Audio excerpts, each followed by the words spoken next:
All right, hello and welcome to Adventures in Lollygagging. We are playing One Ring today. We are continuing our Waking of Angmar campaign. We are back at full strength as Stephen has rejoined us, and Daggett managed to survive without Stephen. So you might say Stephen's presence is superfluous, but it's not superfluous in my heart. But we will continue today. We went for a journey. We got about 90% of the way through it. So we have like the last 10% tail end here to do. And then we will explore this Ranger Haven a little bit that we're headed to. So that's where we're at. Thank you so much, by the way, for the people throwing out bits. Tolkien Purist, Griffin, Farkadev, thank you so much. You're all so very kind throwing that stuff out. I have complications. Oh, I'm getting complications. Fantastic. Okay. I gotta think of how I might use them tonight. So let's see. What was I going to say? We have a small announcement this is going to be the last One Ring for a couple weeks, as we're going to take the next 3 weeks off from One Ring, as our good friend Floy is heading out of the country for a bit. So we're going to have a 3 week break from One Ring. So we'll be back towards the end of June. In the interim, we're still going to be playing a game. We're just going to be doing something else. We didn't really want to play an extended period of time without our noteworthy dwarf, which isn't to say that Daggett is not also noteworthy. Just if anyone was gone for an extended period, we would be taking a break. Okay, that's just what it is.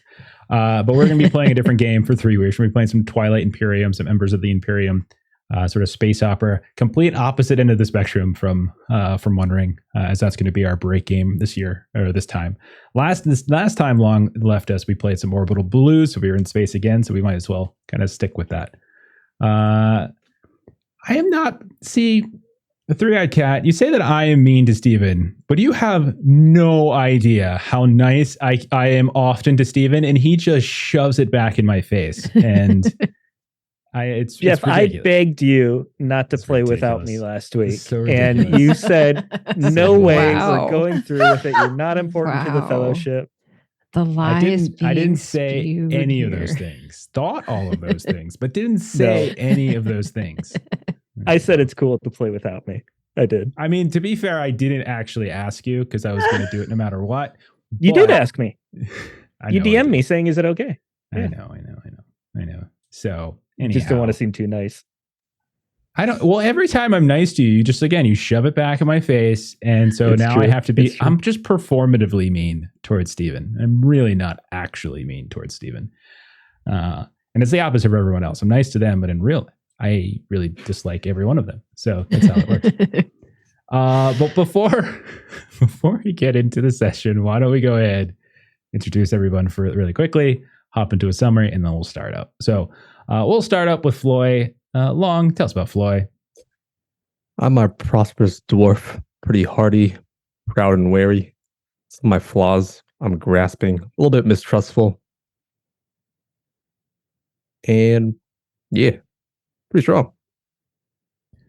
Very nice. I am being terribly, see what's happening, Stephen, in the chat. Three-Eyed Cat is calling me a bully. Me. Okay. All right. Okay. You just got to get better publicity. I am ridiculously offended right now and going to play this entire session with that offense. Next up, Melissa knows it right now. I'm seething. Next up, we've got Ashley. Ashley, tell us a little about Gilly. Just kidding. That's not her voice. I'm playing Gilly Kettlegrass. She is our Bree Hobbit.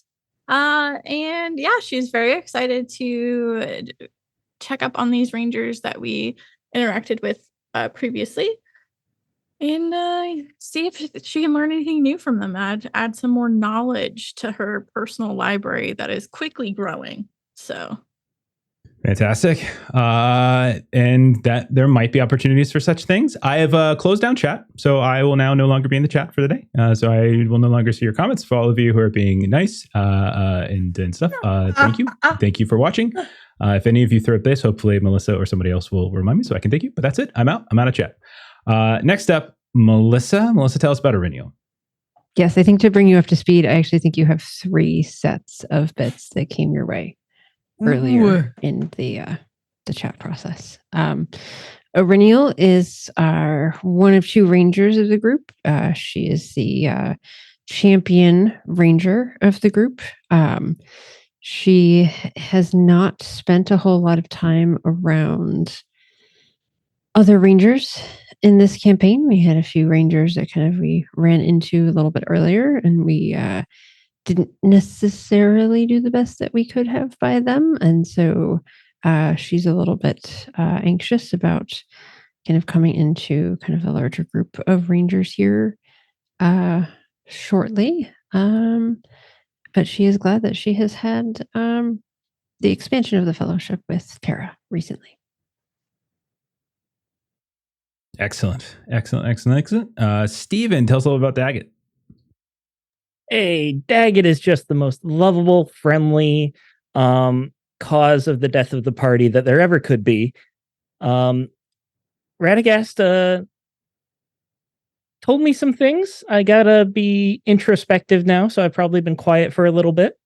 But I am a older dwarf and a captain, which kind of makes me the de facto leader, but I try not to throw my weight around. Excellent. And finally, we've got Taraneth. Maitre, tell us about Tara. Hello, I'm Maitre playing Taraneth, who was also a ranger. She is a warden, and like Reniel, hasn't spent a lot of time with other rangers, but has spent a lot of time just with people.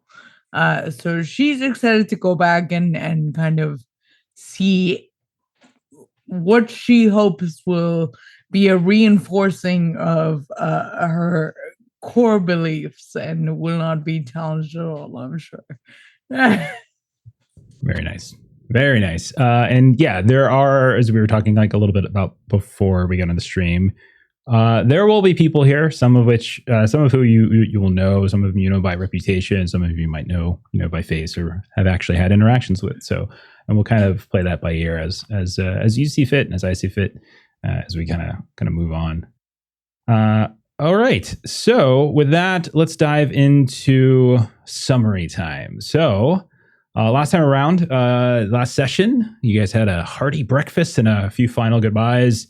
And then you finally left Tharbad, and you started heading for a hidden secret ranger haven in the Angle, which is southwest of Rivendell, but northeast of where Tharbad resides.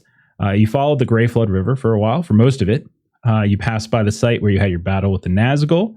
At one point, while hunting for food, Floy came across a very serene pond surrounded by colorful flowers and water that you disrupted while you failed to tackle a deer. From the water rose some kind of spirit, our guardian or something like that, who seemed to be angered by the disruption that you caused and once more tried to drown you, as this has happened a few times now. You were able to break free, you were able to escape, and you were able to return to camp. A few days later, as the fellowship continued, you discovered some old cobbled paths and some evidence, some lingering evidence of what you think is probably a Cardolan village, and it was hidden within these rolling clay-covered hills.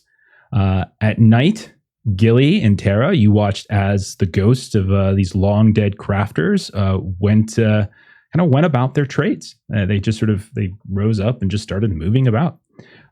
They also, as you were watching, grew sick from plague, and you heard whispers about the plague as well. And then they died. And at the bottom of a well, Gilly, you climbed down. Tara, I think you gave a hand with some rope. And Gilly, you found a mottled helm. It was emblazoned once you cleared the grime away with the star and the red hill of Cardolan. And you gave it over to Tara as a keepsake.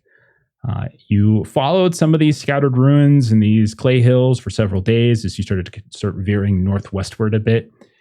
Tara, you observed a very striking golden tree in the middle of a very serene meadow. And when you crept closer, you noticed there's an old, disheveled man in brown furs and tatters, and he was talking with various animals. And which you thought was like golden autumnal leaves was in fact not that, but rather this big old flock of birds that just erupted quickly, scattered.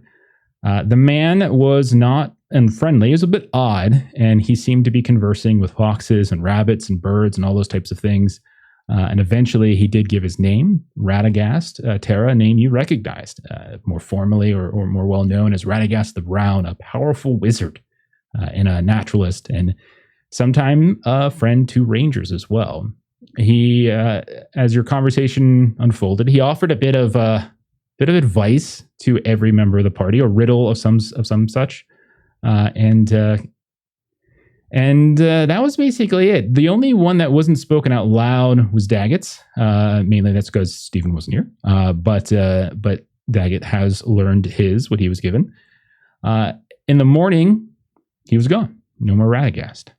So you continue to travel northwestward. You decided not to try and risk a river crossing because you had all the ponies with you, and so you decided to head a little bit further northward, find the last bridge, and you did that. But just about a day prior to getting there, in an open field, you found dozens of carvings that seemed to be made in these natural rock outcroppings, and you also found this quaint and very diminutive hobbit hole. But sadly, the occupant and the artist were not there.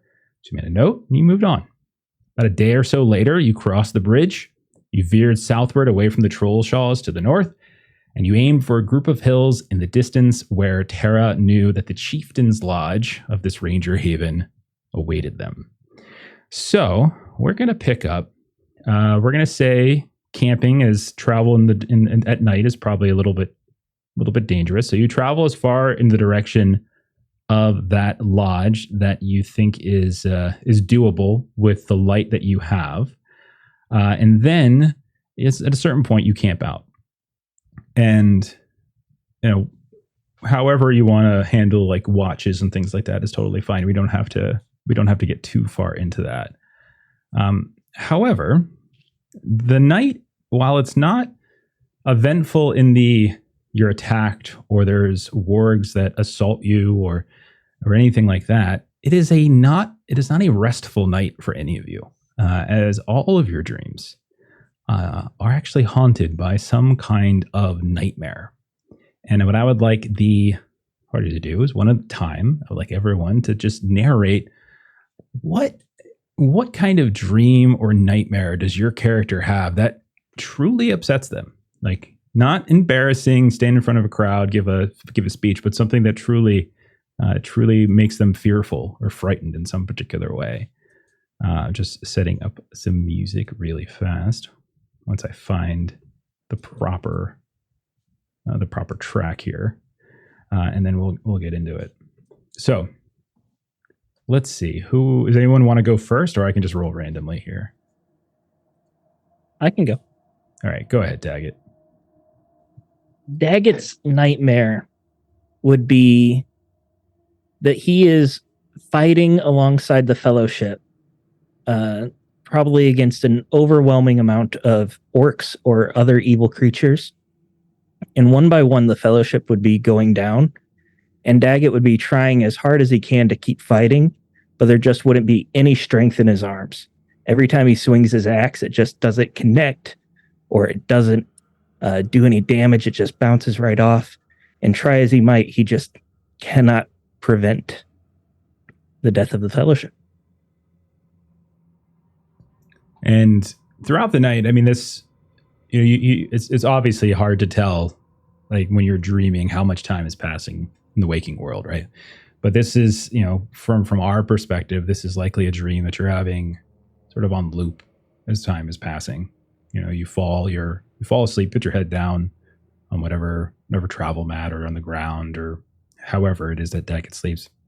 And within moments after your eyes close, the dream hits you, and then it hits you again, and then it hits you again, all throughout the night. You never actually wake up from it, though. Like it's just this constant loop, this constant repeat over and over and over again. Who would like to go next? Again, something that truly frightens you, truly would bother this person to a core. I can go next. Okay. Thanks. Sorry, Gilly, did I cut you off? Go ahead. Okay. Yeah. Tara actually dreams about seeing something very similar that she's seen happen with Emmanuel in their fight with the Nazgul, where she was sort of mentally kind of taken over and forced to be a servant of the shadow. So Tara dreams about that happening to her, except that instead of it being obvious and able to be handled by her friends because they can see it, she is sort of forced to continue her life completely unaware of the change. And she spends the rest of her years just slaughtering innocents in the name of a master she doesn't even know she's serving. And for terrors, it's less a loop the way that Daggett's is, and more just this long, plodding epic that keeps continuing, and like it's this unending, unlooping, getting worse, or just almost becoming monotonous in some way about how much this just becomes the regular path of it. And just like Daggett, you never wake up. You sleep. Your eyes are closed, but you're like, if we're zooming in at Terra, maybe you're fitful. You and Daggett maybe moving around here and there. We see eyes kind of shifting and moving, and we see maybe kind of rolling back and forth, but never do you come back to consciousness. Who is next? Gilly has kind of like a Groundhog Day-esque dream where it starts back when we were investigating the attacks when we were back in Coombe when we first kind of started this undertaking. And she discovers the slaughtered goats and stuff, but instead of finding them in the woods, we find tracks that actually they are launching an attack upon Bree. And she races to get back home to her parents, only to find that every time she does so, she's too late. Her house has been pillaged, and then the dream resets. And instead of investigating, she immediately runs back home to try and fight. But that time she's too late, and there's Rotag, and Rotag has, slaughtered her dad in half, and she has to witness it as it happens. The dream resets. Mm-hmm. She runs back, and she's insistent that the Fellowship come with her to help save her parents. And in doing so, Floy gets killed in the process. Irinial gets gravely injured. Her parents still die. And it just repeats over and over again. And her one place where she feels true safety and happiness at home is kind of haunted a little bit. And she's quietly crying as she's sleeping. Yeah, and we zoom in from the outside. We see the tears kind of starting to pool a bit on the cheeks, and as your head twists and turns, you can see it kind of traveling further down towards your chin. So yours is very much like repetitive, but the idea, like you're conscious of each iteration. So you're trying to do something different each time, time, and it just never gets easier, never gets better. Floy or Irinial? Yeah, I go restless in the night because my paranoia grows as I start thinking that the party is scheming against me. They just want me for my treasures. They're trying to take what I have, my fortunes. So what keeps me up at night, I'm just constantly recounting what I have, making sure it's all there. And this almost, in some ways, harkens back to earlier portions of the campaign when you were suffering from that curse, that idea, like where you're that shadow path that was kind of pulling at you, the greed, the idea of acquisition of wealth, kind of driving you more than everything else. If we look at Floy as from the outside, if we're just watching this, third person perspective of it, we see him maybe clutching, like you're clutching some of your treasures, like the coins that you might keep at your belt, or maybe you're instinctively grabbing some of the treasures that you carry with you, or your more valuable artifacts, almost hugging them tightly, in unknown that, to what's happening inside the dream, that your body is sort of manifesting it in the real world. And in Irinial, what is Irinial being assaulted by tonight in her dreams? So for Irinial, she is back in Angmar. And so there's that kind of room that had all of like the elf like on the wall. So it was like all of kind of like the faces like on the wall, like in that room. And so she kind of, her perspective on it is as if she's like in the wall. And so like it's just her face kind of coming out of the wall. And from that perspective, she's like stuck and silent. So like she's trying to then, she sees Talendale and Marimbem and the rest of the group there. And so she's kind of trying to warn them, call out to them, and, provide some warning. And she's just, kind of screaming silently, can't be heard, and just, watches them, similar to, kind of the other ones where kind of everyone's dying and she's just powerless to do anything about it. Yeah, you see, like, even in that room, that icy room with all of the faces from Othran Goal, like, you can see more are added. Like, more faces, or familiar faces, too, are popping up throughout. Now, while all of you are sleeping and going through these dreams, and again, none of it's particularly restful, all of you at various points, almost like an afterthought in a scene or in an image, you never quite see it in full. It's always kind of out of the corner of an eye or blended in with the background of a scene. There's something else there, like a specter, or almost just like eyes, just kind of floating somewhere. And then whenever you turn to look at it, or whenever the action of the nightmare takes you in that direction, it once more just moves back, almost like having a fleck in your eye. And the more you try to focus on it, the more it just sort of shifts around. But I would say all of you feel that presence. And at once, instantly, all of you at the same time, even if somebody were staying up and you were trying to stagger watches, you all do fall asleep in this manner. And you all are sleeping at the same time. But at a certain point, all of you, eyes burst open, and this sudden burst of adrenaline pushes through you, and you feel your hearts beating as though they're about to rip from your chest, and you just come up super fast. Heads maybe get a little light, and you can see it's almost morning. You can see to the east over the Misty Mountains, which you're probably closer to now than you've been in this whole campaign. You can see the light coming up from the Misty Mountains to the east, and you can see dawn is very, very near. And not only that, but it's very cold. Now it's autumn. It is, I would say, not early autumn any longer. Somewhere sort of towards the middle of autumn. You can see the leaves are changing, and some of the those around your camp. Some of them have fallen down here and there.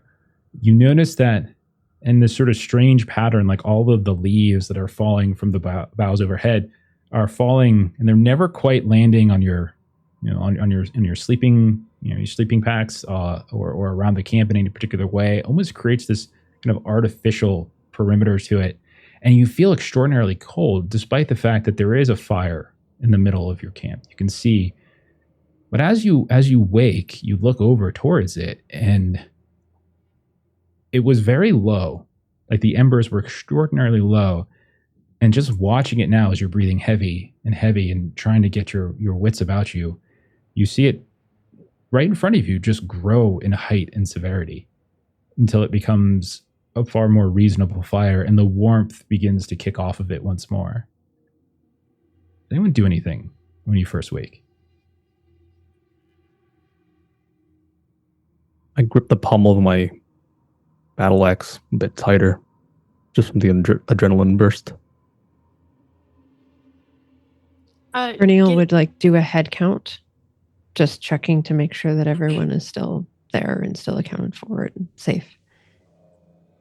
Everyone's here. Ponies are safe. No one seems to be physically harmed. Sorry, Gilly, go ahead. No, you're good. Gilly comes out of just after having witnessed something horrific happen to Auriniel, like a axe to the leg, to the knee, or something like that. So when she wakes up, she's immediately like, I don't know if you've ever woken up in the middle of the night and you like rush out of bed. She stumbles over herself. She kind of lands at Aureniel's feet, and she's just like checking her knee to make sure that she's fine, kind of without any context. Yeah, Gilly. What? Oh, you're it was okay. It was just a dream. Awful. It was. Were you seeing? It was terrible. We just died. We just kept dying, and my parents kept dying. In none of the knowledge, nothing that I learned mattered. It couldn't help. I went through and I tried every strategy I could think of. Nothing helped. Every time we died, and it just happened over and over and over.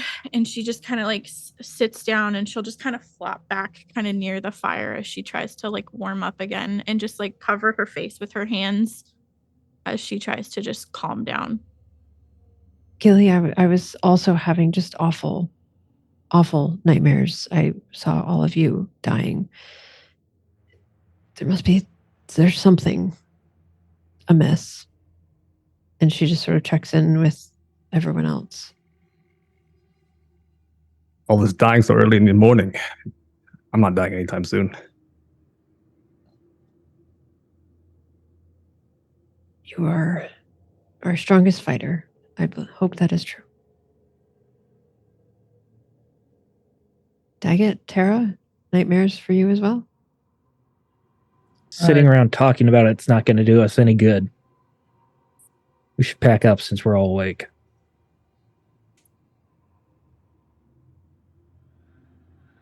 So as you get up and start moving around, breaking your camp, maybe getting food, it's at this point, one or both, however many of you would say that's probably Gilly keen-eyed, anybody else who might have the keen-eyed trait, you notice that there is a man, probably about 15 feet from you. He is sitting quietly atop this gnarled root that has exposed itself in front of a tree, his back leaning against the trunk of that tree. He's got his legs kind of extended and crossed in a very comfortable position.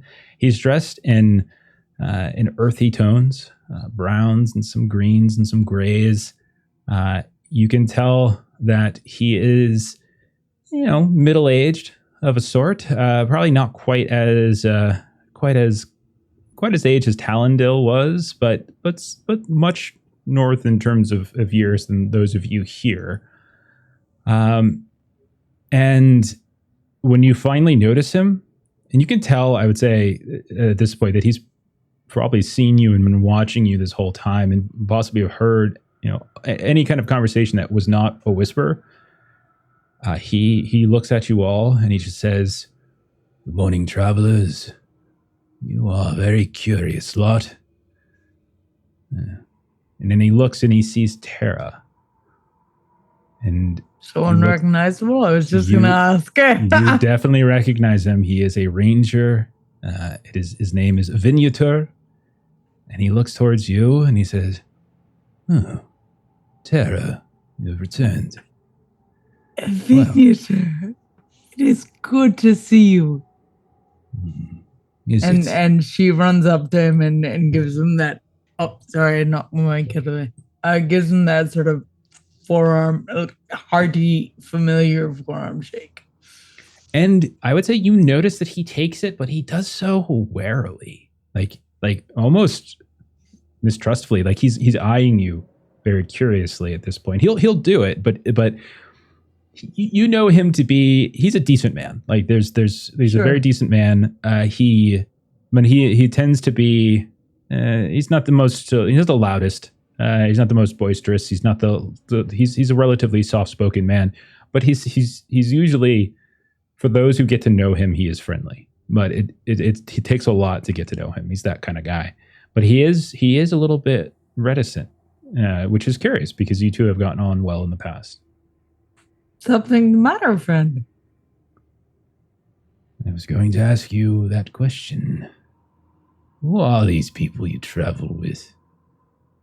I again, like, just sort of pushing past all the weirdness and being as familiar as I almost would, kind of pat her shoulder. I was like, come, let me introduce you.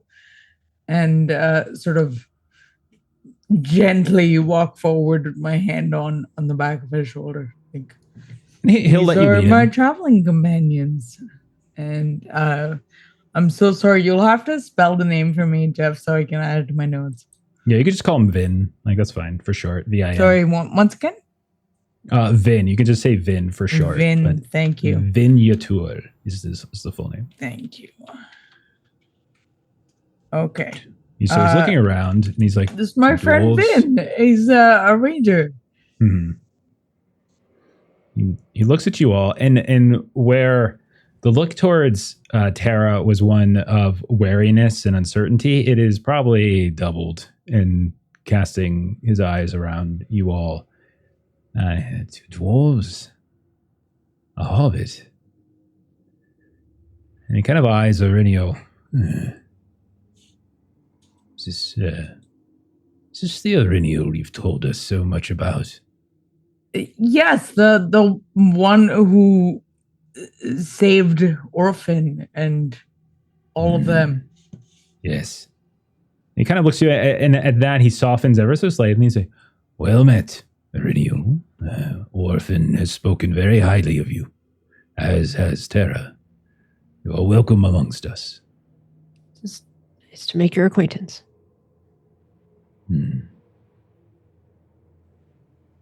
You can trust all of my companions here. We have traveled far, and I vouch for them all.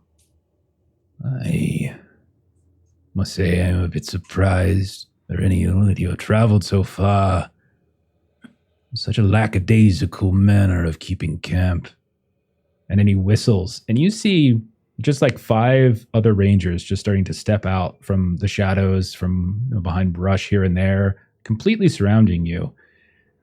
You may be in ranger territory, but the troll shards, less than a day to the north, and there are dangers there. To sleep so soundly as if you're an inn within the Bree seems foolish. Unfortunately, it is quite the darkness of our dreams that affects our slumber. We never intend to leave ourselves at risk.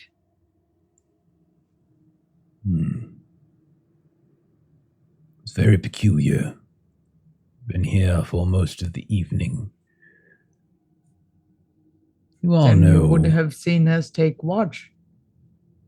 We saw you take watch, but immediately return to your beds and sleep, as if a quick glance is enough. And then, fitful was your rest. And the fire was very... Which one of you set to making it? He's being very cagey, very kind of strange, like just jumping from topic to topic. It was me. I made the fire. Did you use any powders or poultices of any kind? And Tara puts a hand up to stop Gilly from saying whatever it is. She did Tara didn't make the fire. It doesn't. She's just trying to figure out where this is going. And so she will kind of gesture slightly for Gilly to not say anything. No, I did not use anything unusual. What did you see? For the better part of the past 2 hours, we saw it change from autumnal yellow to one sickened by green. The embers grow cold, almost instantly. And then, as you woke, returned to normal. as Abreniel said, we were beset by dark dreams, and I hope you will trust that with 2 rangers here, we know the value of a watch. And if it was not kept, it was not with intention. Of course, no offense, just I take no curious. offense. I simply am taken aback by what has happened because it is unexpected. It is good that you saw what happened because we would not have known. Was there anything else that caused that caught your eye? That is all. You slept very soundly. You're able to step into your camp without any one of you waking. Perhaps it was a long journey. You were tired and could not wait an extra day. And he kind of just shakes his head at this I assure point. you that is untrue. Well, if we slept, it was not the sleep of the tired. So all of you go ahead and roll a wisdom test.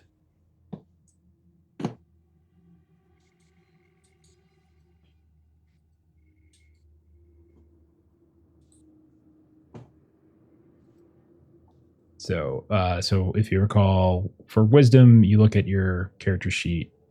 Should be upper right, Tara. That's the number of D6s you roll, whatever your score is for wisdom, and then add that to a D12. Failed by 1. My new lolly dice let me down. I didn't roll anything higher than a 2. Yeah. I passed with a 24. Okay. Us as well. All right. 17, and 1 6. So for Tara, 17 is, let's see. Wisdom Fail. is you need an 18. Your target number is 18. So Okay. Floy, Daggett, and Tara take 1 shadow point. Okay. Gilly, Renil, you 2 are okay. All of you. Let's go ahead, Gilly. While they're talking, can I look around to see if I notice like crows? Sure, you can make an awareness test, and everyone a fatigue as well. Okay. Unless you have a specific thing that doesn't let you take fatigue.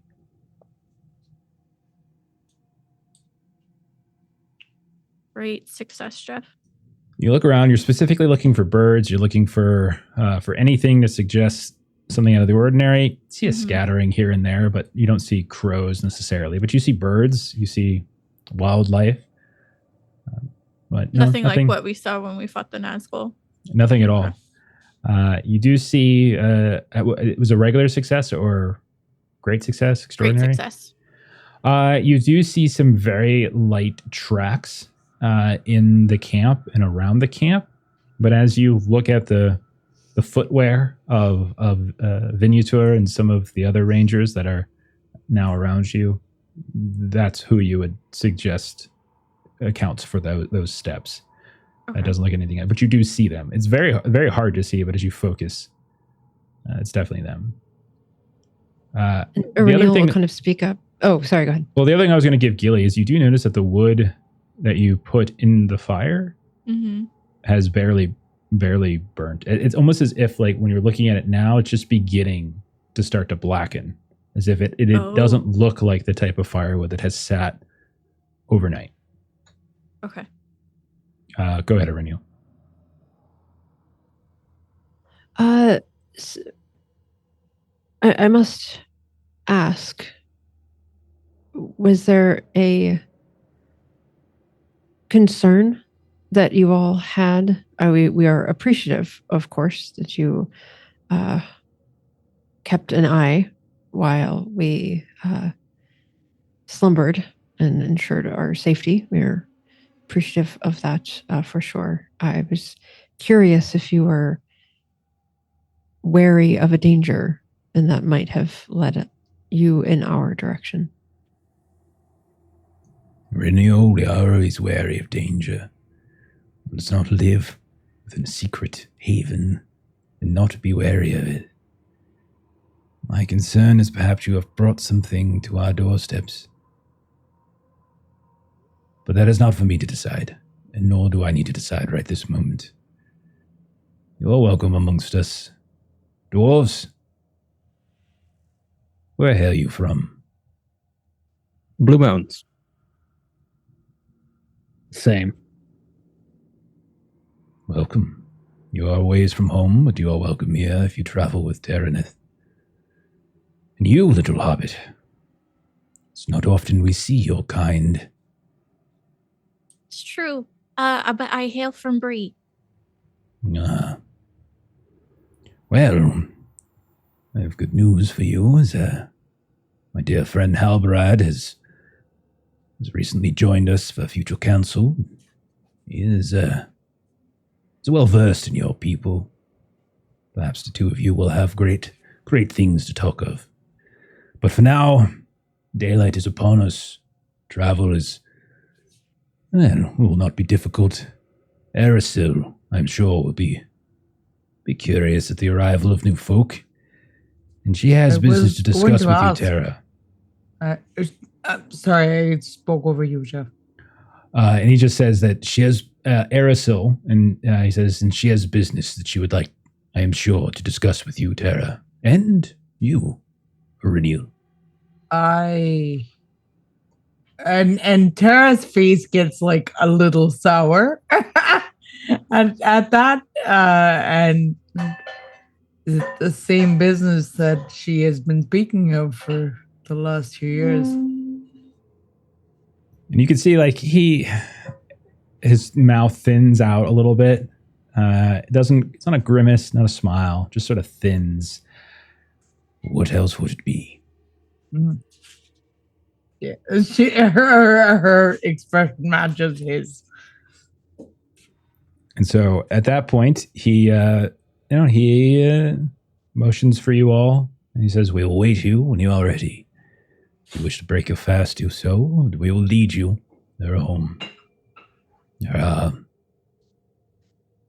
places here that not all of you should lay your eyes upon, so if you would be so kind as to follow closely when you are ready." I'm We going to will start make on haste clearing with our camp. preparations. Okay. All right. So Thank is anyone? you for your watchful eye, Finn. All right. Is anyone doing anything else in particular?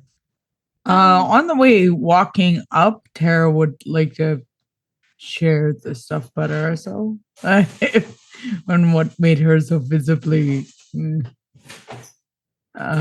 So she'll say to the fellowship, I'm not sure how familiar you are with Eristil, but she is a kinswoman to our chieftain's grandfather, Aragorn's grandfather. And she believes that rangers should make a home further south by being sellswords and mercenaries. And although she would never openly defy Aragorn or any of his tenets, she has been gaining a retinue of rangers who believe the same. I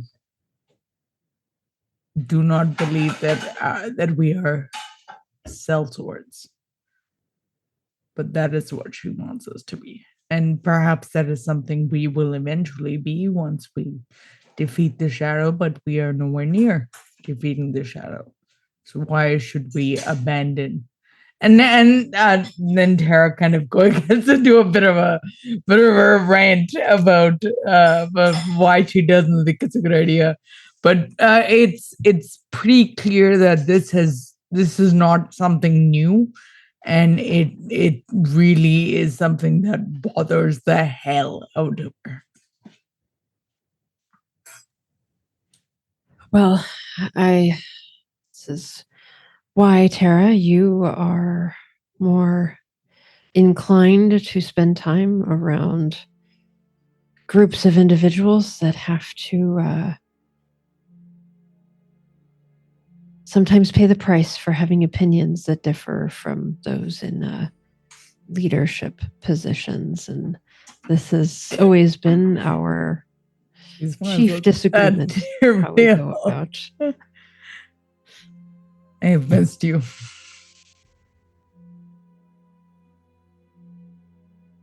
So travel is at this point very smooth, very easy.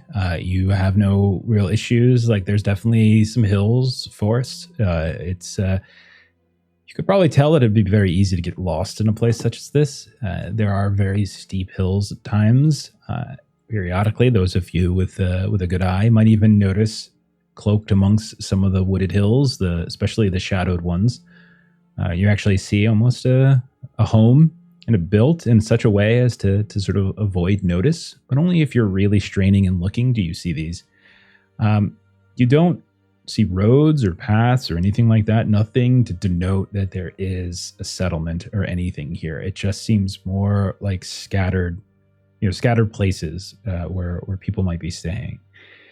You travel for the better part of, I would say, 5 to 7 hours in that realm, and by the middle of the afternoon or so, even if you've stopped to have lunch along the way, you eventually start to climb up this sharp hill to the point where it's not just is it forested, but you can see there's all manner of stone and rock that has what you think collapsed from this cleft that you see further up, and it almost looks like you're just trudging up into the side of a cliff at a certain point. Like it doesn't look like you're going anywhere, but when you get within about 150 feet or so, as you're of where you're headed, you notice now, and even those of you with keen eyes, there is a home that has been built into the side of this cleft.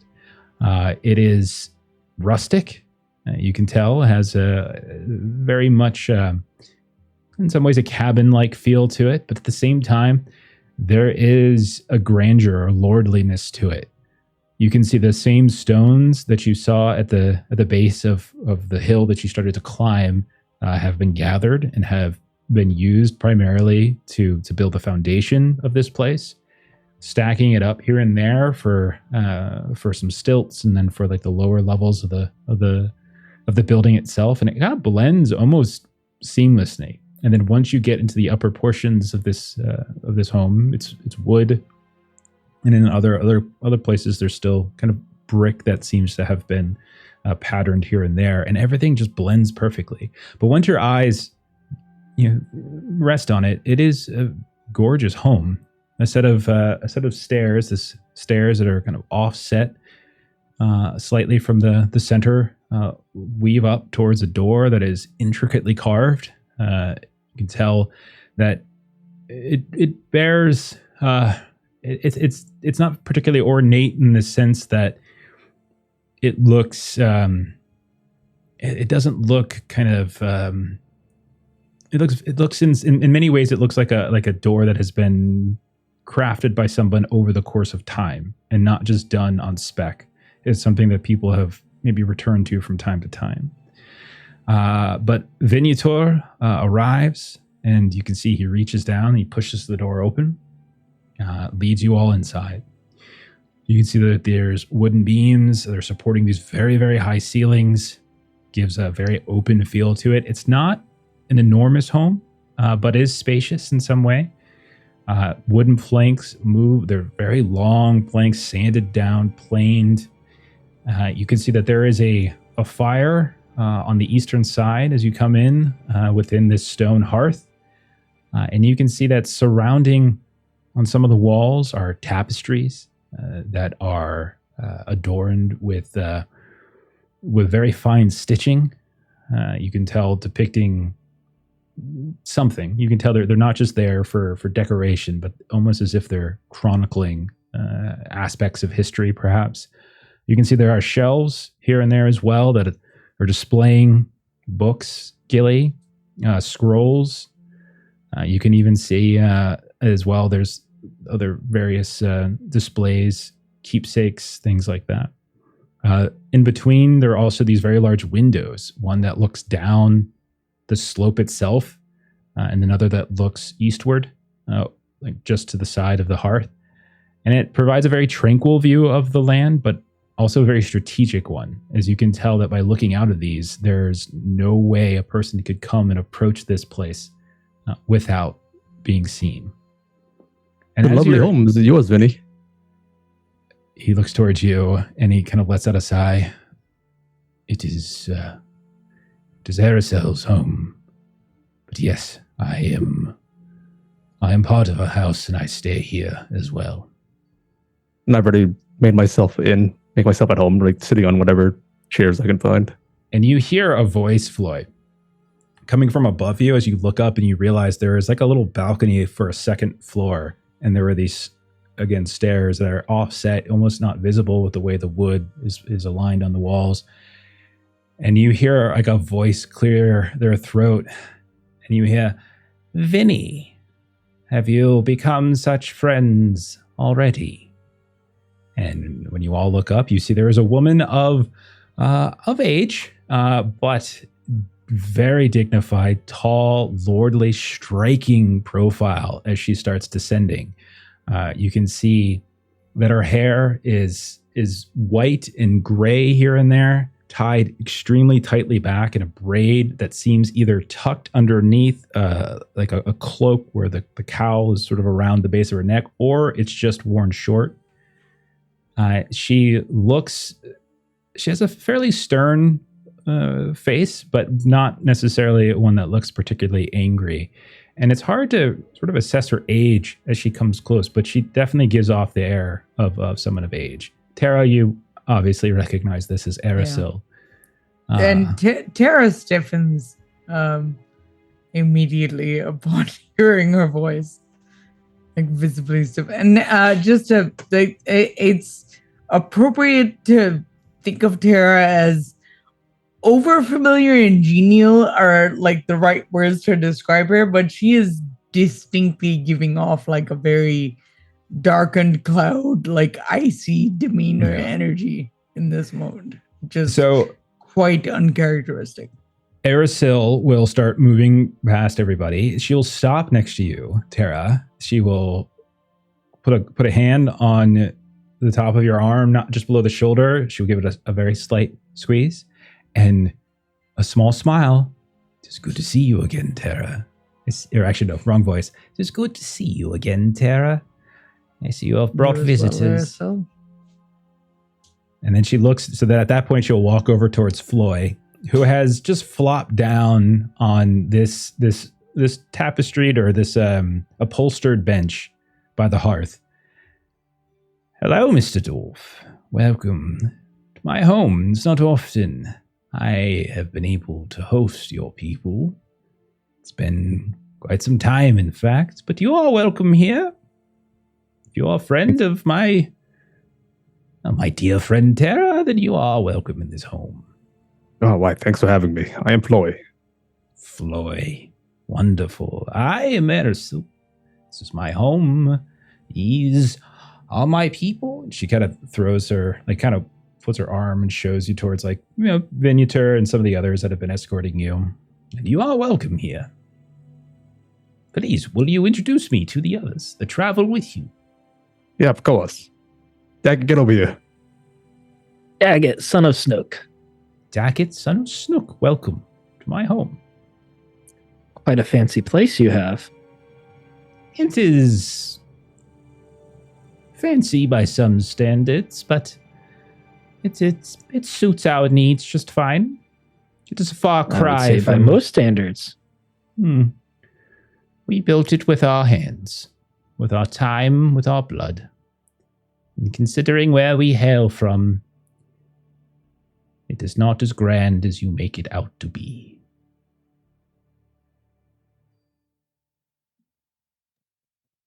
And then she moves over towards Gilly. Hi, I'm Gilly Kettlegrass from Bree. Pleasure to meet you. She holds out a hand. And she takes it. She shakes it. Well, hello, Miss Kettlegrass of Bree. I'm Aracil, lady of this home. It's been quite some time, in fact, but you are welcome here. If you are a friend of my dear friend Tara, then you are welcome in this home. And Gilly just like, She moves over towards Gilly. She takes it. She shakes it. Well, hello, Miss Kettlegrass of Bree. I am Aracil, lady of this home. You are welcome to it. It is not often we get to see the small folk here, but I am very eager to hear what stories you bring from the Breelands. Oh, plenty. And she motions to her pack. She's like, I have journals full. Oh, do you now? A scholar amongst us, it seems. Well, you and I will have much to discuss then. Much indeed. Yes. My library, and she again gestures like she's a game show host showing prizes to various shelves on the wall. My library is at your disposal. Assume that you are very careful with your treatment of them, of course. Oh, of course. Thank you. There are very many objects on these walls that are dear to me. Some that have been passed down by my forebears. Others that have been given to me by lost friends. I would not like them harmed, so be very careful. Of course. Then she settles in front of Auriniel. And you must be Auriniel. I have heard many a tale. You are the most heroic, most valorous, brave. Well, according to Tara's stories, that is. And I see no reason why they would be inaccurate, would they? Well, and Auriniel usually doesn't seem particularly uncomfortable, but you see Auriniel is sort of kind of brush her cloak a bit, and she's kind of eyes down a little bit. Auriniel, daughter of Moriel. Good to make your acquaintance. Moriel? You are Moriel's daughter? Indeed. Well, my dear, I knew your mother quite well. I had no idea she had child. Do you have any siblings? I do. Younger brother, Biranor. Biranor? And is he with you? Is he about? No. No, he has not yet begun his travels. Where is your mother? We have not seen her in ages. No. As you know, she enjoys her solitude, and my father, Duanor, as well. They do not... Duanor? Oh, what a lovely man. Such a lovely man. Wonderful with the bow, if I recall correctly. Yes. I do believe he was hoping that would be my choice as well. I have tended toward the sword myself. I remember when he was younger, he could strike an acorn off a man's head from 100 paces. Now, we would tell him this is a very dangerous task to undertake, because a very slight miss could make the target, the volunteer, you might say, half an inch shorter. But he, proud and very confident he was, not apparently overconfident, for he never harmed a single soul. But yes, he was a wonderful, wonderful archer. And they are not local. They have found their own place in the world, I presume. Yes, they have, and that sort of the story sort of brings a smile to her mouth as she says, "Yes, he did not stop that target practice even when I was young, much to my mother's displeasure." Oh yes, she was very displeased. But to be true, the reason he started up such a behavior was, I dare say, to impress your mother. And despite all protestations, I can tell you with certainty that she was impressed. Yes. She always chided him that this was unsafe behavior, but I could tell that she was pleased with his accuracy, both for his skill and for my safety. I long to see her again. We were friends many years ago, and it's been so very long, and there are so few of us left. When you see her, please deliver my greatest regards, and please let them know that although they prefer their solitude, we would very much like to see them again, all of us here, and everyone around the haven. We would very much like their company, if only for a season. understood if I... And at that, her face darkens a bit. It has been quite some time, actually, since our paths have crossed. There are many dangers in the world that my traveling companions and I have been dealing with, and it has not left much time for visits that are not towards this goal. Well, the world is never short of danger, and children never short of excuses for visiting their parents. But I encourage you to do so. If not for them, then to see your dear brother. I am sure he misses his older sister greatly. I am sure that you are correct. And Aurenia will just sort of step back a bit, and you see she's got sort of this kind of end to her cloak that she's just sort of kind of playing with and just sort of looking at Gilly, because Gilly usually has something upbeat and charming to say to people, and she's looking for a little... And Gilly won't rescue. get that until you like pat her maybe on her shoulder accidentally, like swinging your arm a little bit, and then Gilly will, well, were any of you at from Lake Anominus? Oh, not here, but we could, yes, Orphan, I believe, is the head of that house, so to speak. They are here and settled, indeed. We have heard stories of your bravery, apparently. They have told us of Iridial and Floyd and a young hobbit. But now that I recall, was there not an elf that was part of these stories? Yes, there was, and Gilly kind of... yeah. Say no more, Miss Kettlegrass. I did not mean to upset you. You are among friends, and sadly we have all lost people we care about. I still have my scarf from that. I got bit by the nameless thing. Floy saved my life. Well, I am very pleased that he did such a thing, and we shall have to share stories and scars. We'll have a dinner this evening if you are willing. I will give you some time to freshen up from your travels. We have made rooms available to you here, if that is acceptable to you all. But we have much to discuss. You have returned at a very interesting time, Terranet, and you have brought your friends. You are not the only travelers that have recently returned. Gildrain is here, our chieftain's mother. Halbarad, as often has been mentioned, and, well, there's to be a council soon, and I would like to have your ear before it, if that is all right.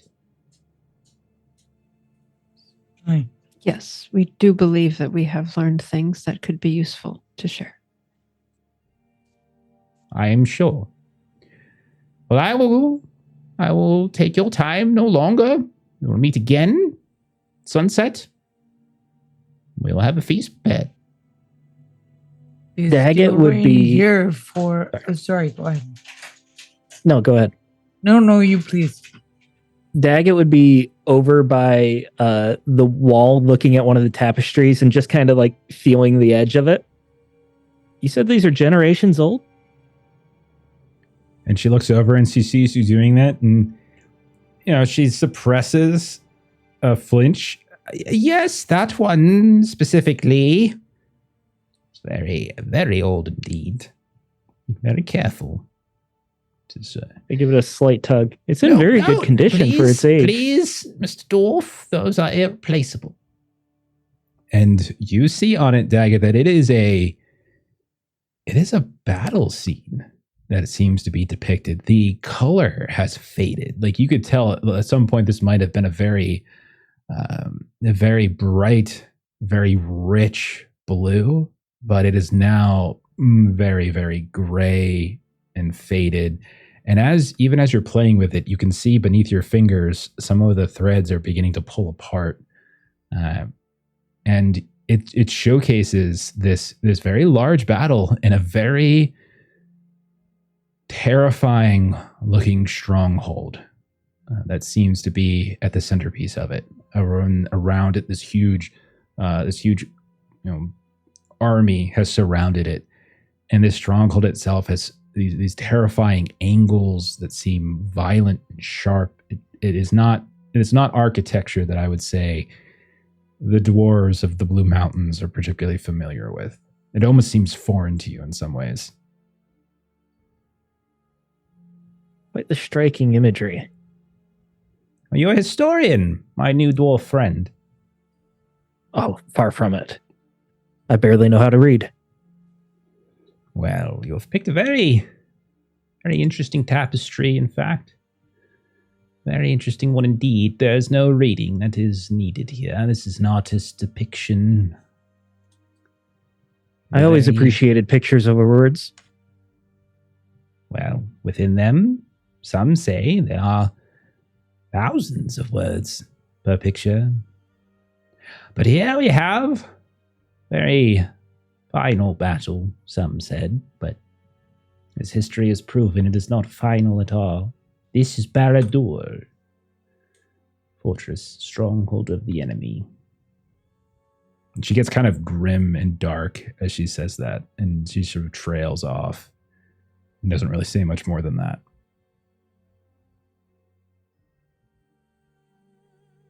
Well, please, I am sure you're very tired, long journey and all. We shall make you a wonderful dinner. But for now, rest, recuperate, and again, my home is your home. Now, I must attend to some duties, but make yourself at home. And you can see she and Vignator and many of the other rangers, they start filing out of this cabin, leaving you all to your devices. And what would those devices be? Gilly's gonna immediately go to like where her books and stuff are located.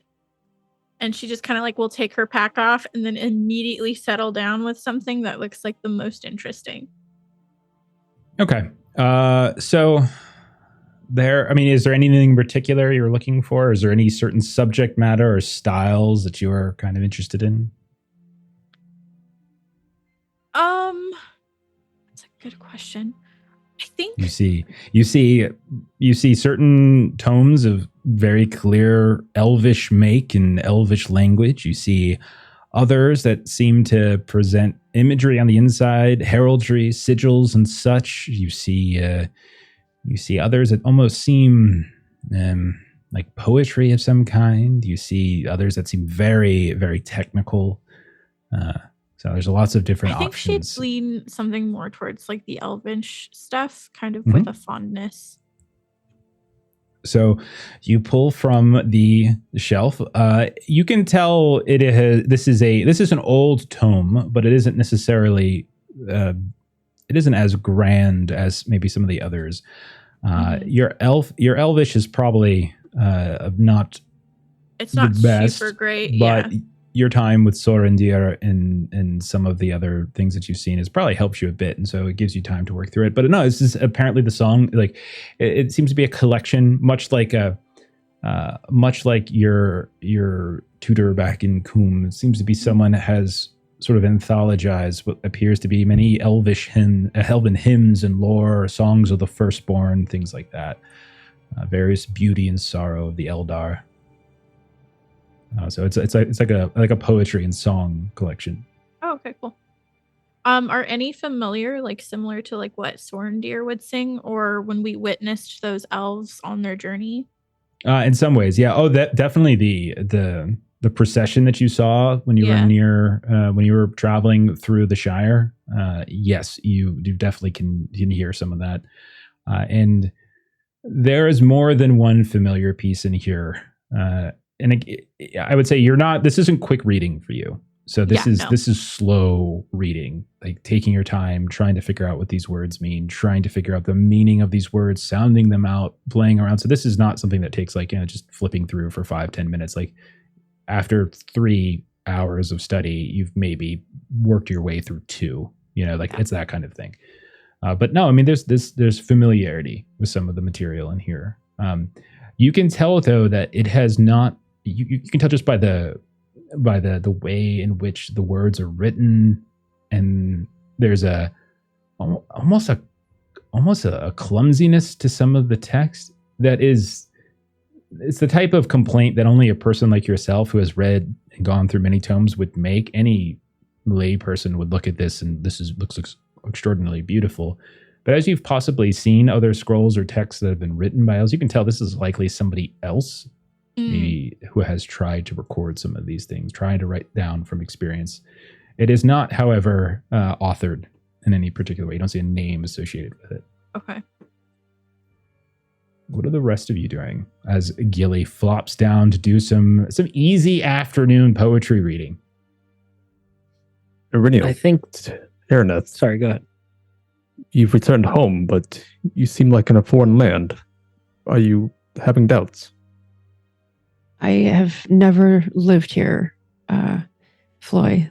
My parents did not believe that rangers should, and she kind of lowers her voice a little bit, so as not to be overheard, did not believe that rangers were intended to be in civilization.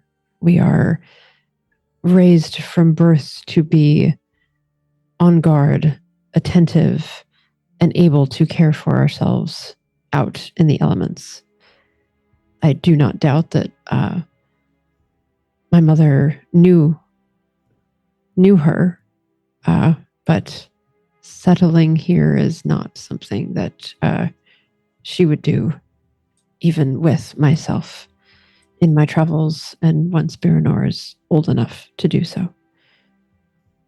This is a settlement? I thought we're in the woods still.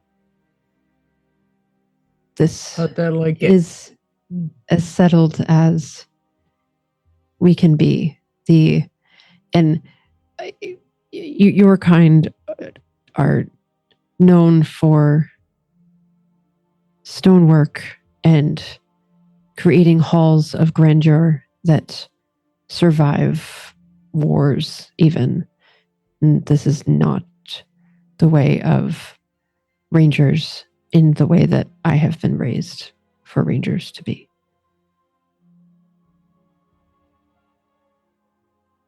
Well, we've yet to see if it's working for them.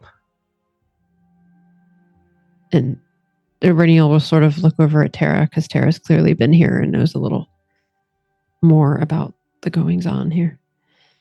Tara's still sort of uncharacteristically quiet, and she'll look at Floyd and say, "This is not my home. This has never been my home." And however, she has some brightness to her voice when she's like, "It will be. I am excited for you all to meet Gilrain. I have only I've been in her presence a handful of times, and she is formidable. And it is unusual that she will be here. She typically only comes to see her husband's tomb. Her husband being Aragorn's father. I do not know if she is here for the council or she is here simply for a visit. But in either case, I hope to seek an audience with her, with all of us. Also, Iriniel's correct. The dwarves, I think it is something to think about, something to really respect, how the roots you find in the earth. And there is a ruined castle here that has its foundations built by the dwarves of Moria. Would that be something that you would care to see? And she asked Floy and Daggett. Something a dwarf would make out here. Of course, I'd like to see it. Erthad Kalin. Is it familiar to you? You could roll if you would like I would say ill-favored lore test, considering you are from the Blue Mountains as opposed to further east. But you could roll an ill-favored. Maybe you might be able to glean something from it. You could do the same thing, Daggett. Daggett would only be halfway paying attention because, like a true dwarf, he would be looking to raid the larder. And it is not inconsiderable. And you can see that there is definitely food that has been in stock, dried meats. You can see that there's everything that you might be able to find within a forest. It's limited, obviously, in terms of variety, but it's plentiful. There also is someone back here, by the way, as you come into the larder, and you can see they're preparing, but they are more than happy to give you. I'm very food. friendly with them, just acting like I'm supposed to be there, and I'm just taking plate after plate of food back and forth. Don't ruin your appetite for dinner this evening, Mr. Dwarf. No, we just need some finger foods, as I'm like holding a leg of ham or something like that. Oh yeah, that was about. That's fine. You can take that. I'll have others. Do you want me to put a sear on that? I don't think you want to eat that one raw. That could upset your belly a bit. Do you have another one you could put a sear on? I could try both. I don't need them for the feast this evening. Right. We're getting the appetizers right now. No one brought appetizers out, so I'm carrying them and I'm just walking back and forth. That is part of the spread, actually. Oh yeah, I'll have the spread out here. Okay, there's some carrots and such if you'd like to. Ooh, are they boiled? I don't like raw carrots. I can boil them for you if that's what you like. I'll be back for them in a minute. Very good, sir. So how'd you do on that lore test, Floy? Did you sneeze there and thought you were going to tell me the name? I failed. Yeah, I know. I put it together. Okay. Okay. Is anyone else just doing anything? You have some time basically before we move to this dinner, but if you had anything that you wanted to do or talk to each other about, like you have some time to yourselves with some relative privacy. Do we have time for me to take Foy to the ruin? No, that's a couple days hike to the south. Okay. My mistake. I misunderstood. Yeah, so basically the place that you're talking about is Erthad Kalin, as you already mentioned, but it is effectively where the Horwell and the Loudwater rivers intersect, which is to the south of you.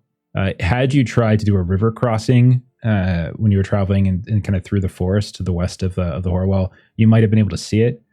But you all are, I'm just showing this to the players for, pinging purposes. So this to the south at the intersection of these rivers is around where it's at. You all are more northward a bit. So that's like a, 2 or 3 day hike down to there. But you also would know that there are ranger homes groupings scattered all throughout. So you would know that there's different places here and there that you could find. You don't necessarily have to sleep out in the wild. You could potentially impose upon somebody else along the way. So it's not particularly difficult travel for you as you're familiar with this area, but it would be a couple days. I would roam the house, pretty much looking at every nook and cranny I can get into. Is there anything you're looking for in particular? Are you looking to steal something? It's available in my pocket something. Okay. Roll a scan test.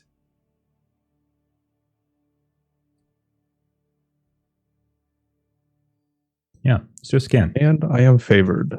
I know it's one of your best rolls, I think, actually. As a treasure hunter, you're always scanning around. I rolled a 3. with some low 6s. So I So failed.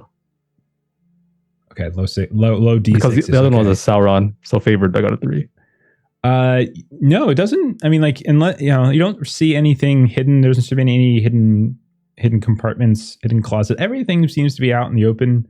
There doesn't seem to be anything hidden that you can tell. You don't find any hidden trap doors or rooms, and everything seems to be open to you. Doesn't seem she's been hiding anything. There are in other rooms. There's more of those, more shelves and things that are displaying. The place has. It gives off this air of like a respect for history, right? A respect for the past. It's not a museum, but there's definitely a sense that someone here is collecting and documenting various moments of history. And at one point, Floy, even though you failed, I'll give you that you do one thing does catch your attention, is that you actually in a different room. On this one wall, you actually see what you believe. You almost do a double take because you've been there before. You have been to Fornost, and you can see the city of Fornost, and you can see once more, very much like the one that Daggett was looking at. Battle is in the stitching again, very fine. This one is in better condition than the one that Daggett was looking at, but still older, still faded. But it again seems to be depicting this battle from what you've learned from history, from some of your travels, where the forces of the Witch King essentially took over Fornost and doomed Fornost, the former capital. Yeah, some of my memories of that time return, the visions we saw. Floy, is it important that you do this solo? Or can Terranath have joined you for at least a part of it? Looking around the house, you mean? Yeah. Oh, you could have followed, sure. Cool. So if you kind of share, or there's a general sense that like somebody your values history and that kind of thing, Tara will make the observation that I wonder who was doing this, because Aerosol does not respect the past the same way that others do. So I wonder if doesn't feel like this would be her. She did say it was a shared home. Maybe it was Vinny. That sounds more right. She is keen to get out from the shadow of old kings. So I do not see her placing them in positions of reverence like they are here.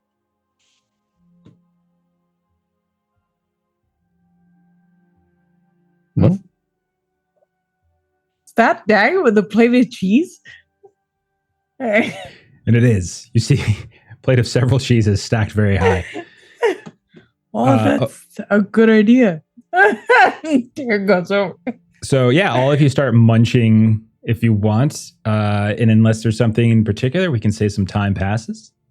You retreat to some rooms shared here and there. Modest relative to what you've been staying in, relative to the Bridge Inn back in Tharbad. Very nice. Everything's well kept here, but it is still a cabin. Like, it still has that feel to it. So, but there definitely is a lordly sense to it. This is a person who, and then she's not the only one who lives here. Like, so there's others, like her kind of house guards, house people, etc. She is of a line, essentially.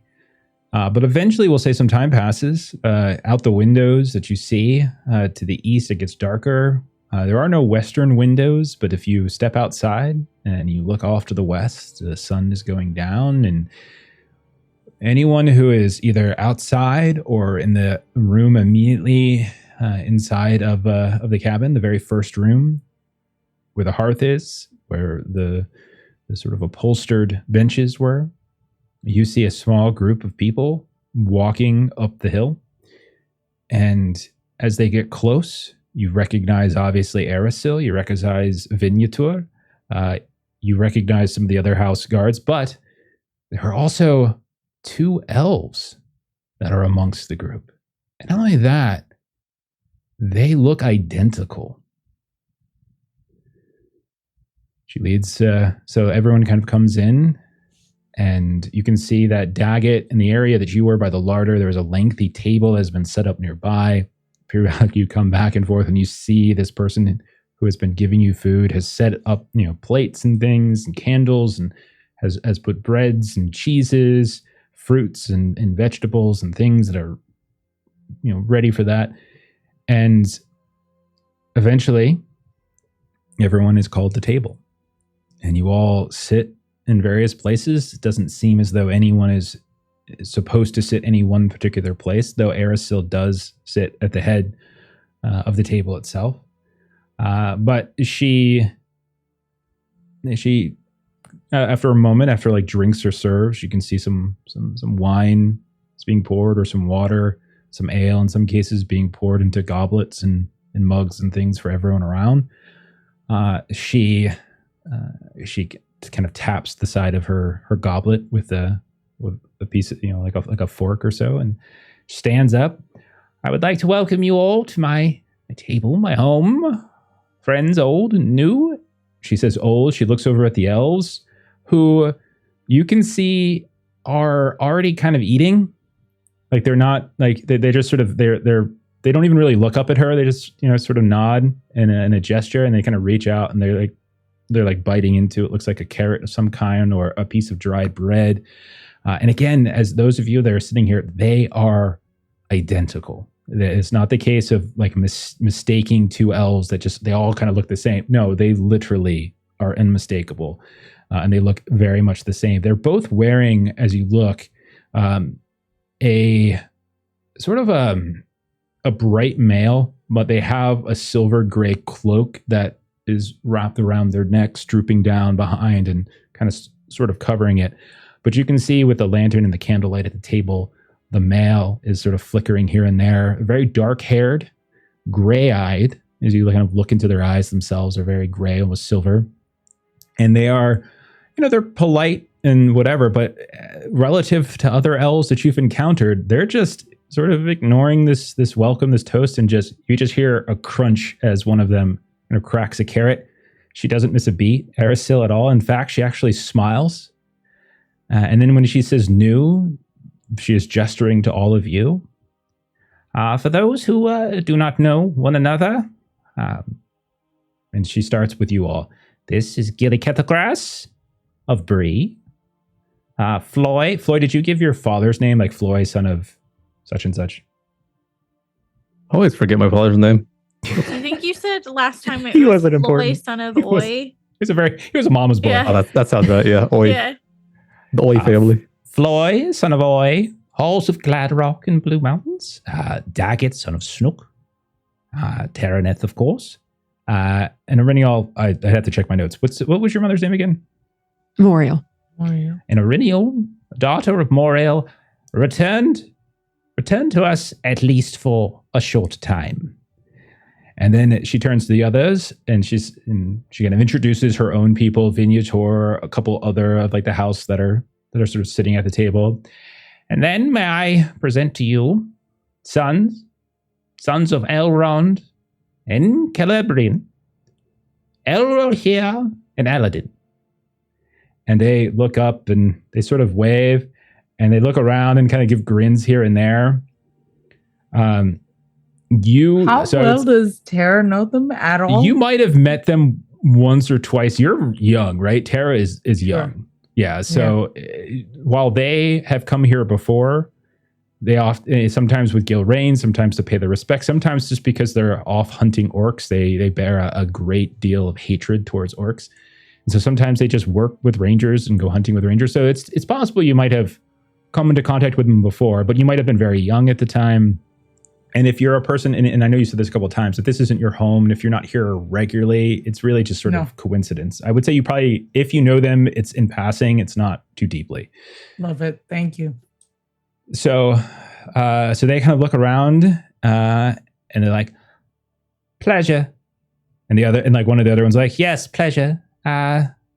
Wonderful speech, Arasil. Are we going to eat now, or are we going to continue talking? And again, there's you're almost surprised, Tara. I would say you might even be surprised to see that because of because of the way you've been portraying it. And if I'm wrong, please correct me. is that you take her for this kind of cold or this detached woman, and yet there is a warmth. You can tell between the three of them that despite the brashness of these two at the table, she's okay with it. Like they have a pass in some way, like some old history or whatever it might be. So I'm not sure that Tara reads her as cold, but I do think Tara sees her as fundamentally misguided. Okay. Like I think Tara thinks of her as being completely wrong, and her methods as being Gotcha. not okay. Okay. So But that familiarity between the three of them does not go unnoticed. Mm-hmm. Sadly, I extended an invite to Gilrain, but she is indisposed currently. But she has accepted one for tomorrow evening after our council.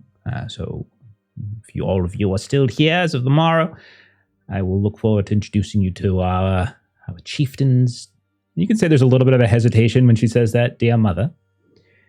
And Halbarad as well. No, he is not among us this eve. He will be at the council tomorrow. He has, he has taken leave of his post near the Shire, and he has returned here, at least for the winter. Very, very happy to hear his stories once more. Gilly, I will make a special introduction to you. As although you are yourself from Bree, he has a familiarity with the hobbits and a surprising taste for their leaf. Now, has he tried sweetgrass?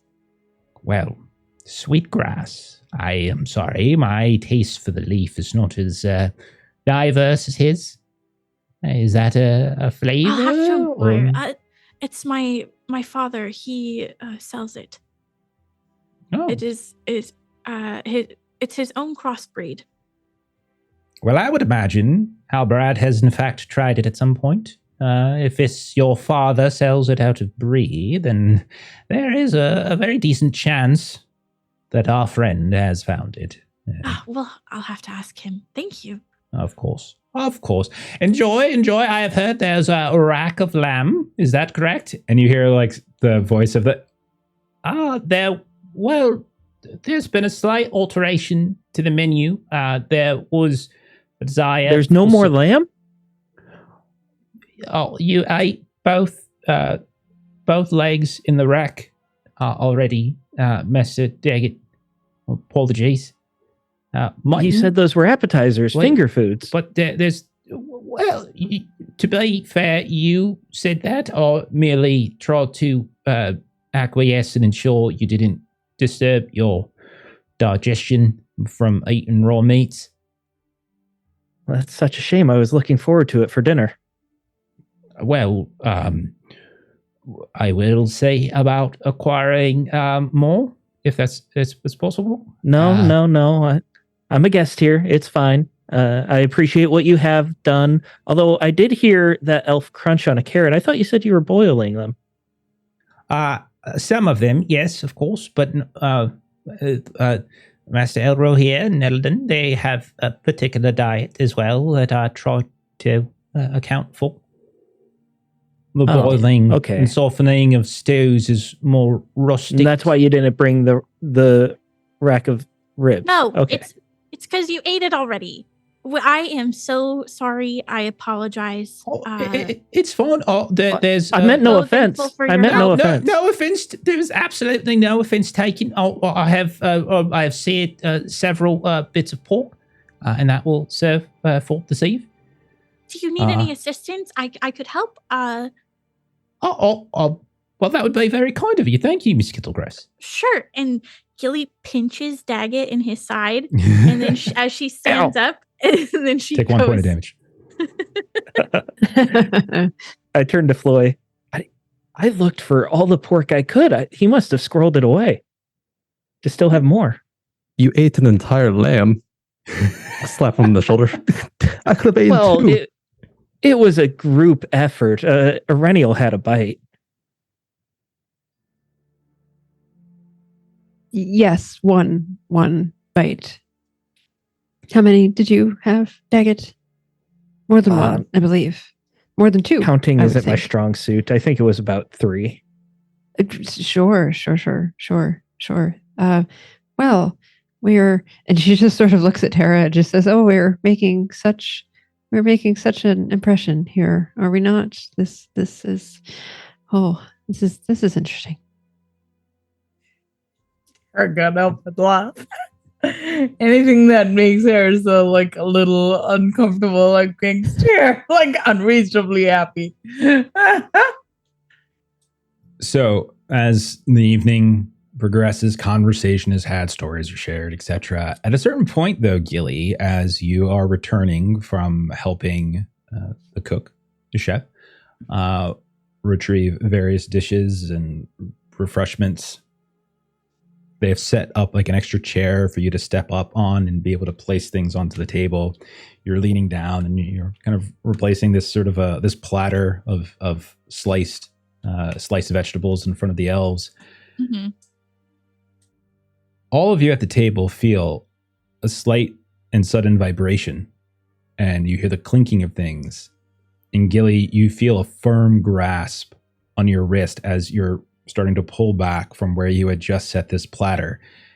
And when you look up, you see that one of the twins, and you've already probably forgotten which one is which, they are so immensely identical, has grabbed your wrist and is looking at you with a fierceness and says, "Where did you get that, Hobbit? Speak true." And you can see that they are staring at the nape of your neck, where the pearl of Celebrian, which you heard in their introduction was their mother, has ever so slightly been untucked from where you keep it, and it is glowing. That faint glow that usually happens when you concentrate and use it. And the other one who didn't grab your arm has leapt and it leapt from their seat. Mm-hmm. And is just standing over top. And he, whichever one it is, turns towards Aracel. "Who is this, Hobbit? What is going on here?" Master Elf, and she'll go on to explain where exactly we found this at, and how much it has assisted us on our travels and endeavors. They share a look at each other, with each other, and they look back at you.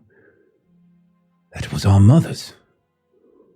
That was a gift from our father to our mother prior to her capture. And when we retrieved her, she was in such a state. The orcs left her defeated, not just in body, but in heart. And she carried not with her that pearl, gifted to her from our father, and you, a hobbit, have found it." And you can see, you're not sure if they're mad at you. You can see they're very intense, though. And they haven't let go of your wrists. They're not... Can I get a reminder where we found that again? You found that the same place, that same Rudauer Keep, where you did the swimming and almost got drowned for the first time. Mm-hmm. Yeah. And it was in a special little box as well. This kind of wooden lacquer box amidst these other items here and there, other treasures. But that was the one that was, magical, so to speak. Yeah. And Gilly will pull it out, and she'll the hand that where he's holding my wrist, she'll turn it over gently and she'll place it in his hand and be like, "Just know, it just fills me with warmth and hope, and she just kind of goes quiet, and she goes, I have also one other thing that we found with it." And she'll go to her pack, and at the very bottom of her pack, she has that beautiful silk that came with it as well, and she'll hand that to the other elf. And at this point, the hand that was kind of grasping your wrist will relent as he now with a pearl in his hand, is just looking at it, marveling, and it is glowing brighter than you have ever seen it glow. It is actually almost drowning out the light of the candle in this room. And the other grabs, the piece of cloth that you hand over, and just almost like water sifting through fingers, just kind of nimbly moves those fingers around, brings it,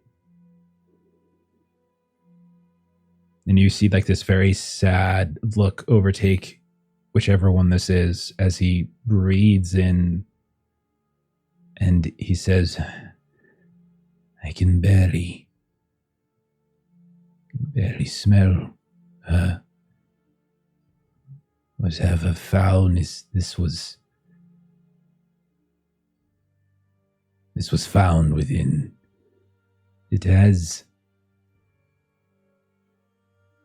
And he doesn't even finish the sentence as he just kind of brings it in very tightly at this point.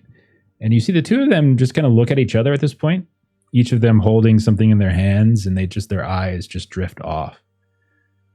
And they look away from the table, almost like looking at the wall. There's really nothing up there. There's a couple various decorations and things, but they just sort of look off. And you know that cardinally it's in the west, that they're just very quietly looking out. Is anyone doing anything at this point? Gilly will kind of reach out her hand when they look off and touch his wrist and be like, could you tell me your happiest memory of your mother?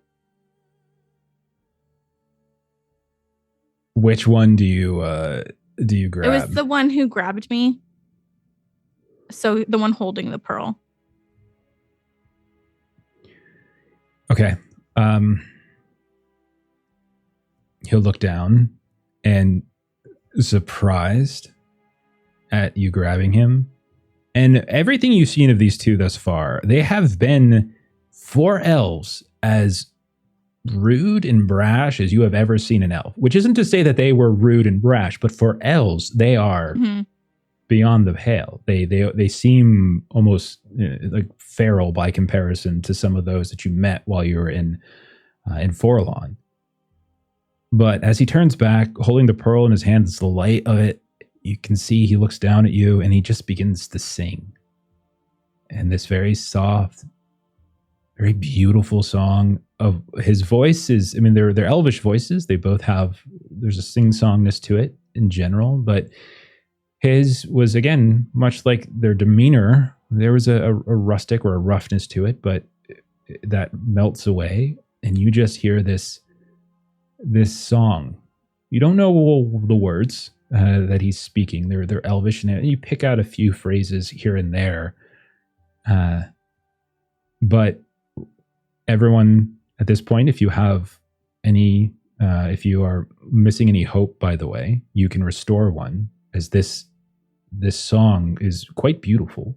It's not sad necessarily, but it definitely ebbs and flows between sweet and some more bitterness here and there, but it ends on a very high and very beautiful note. And when he stops, he looks at you, Gilly, and he says, when we were very young, we had children, our mother would sing that to us. We'd walk in the gardens, and she would sing. That is my favorite memory of her, Miss Kettlegrass. It is one I still hold. And Gilly will just fondly pat his hand again and thank you for sharing. He almost, again, seems almost startled by the fact that you did that.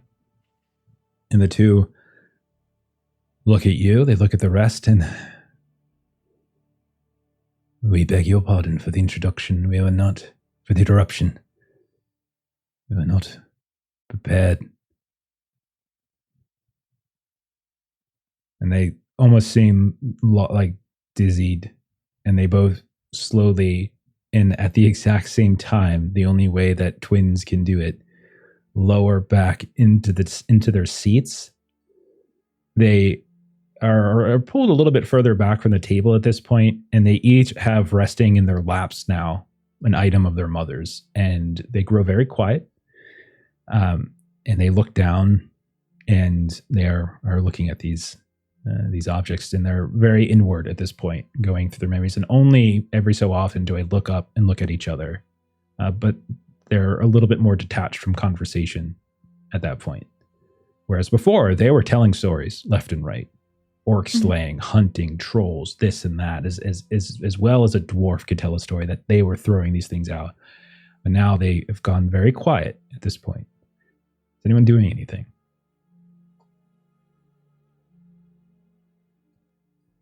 I'm trying to get their attention. Come, let us drink. The song you sung earlier reminded me of a friend. Can you elves drink? Yes. And the one with the cloth now holds it. Yes, Master Dwarf, we drink. Of course. I didn't think What elves friend? could. What friend? I knew him as Sorendir. They look at each other. Sorendir.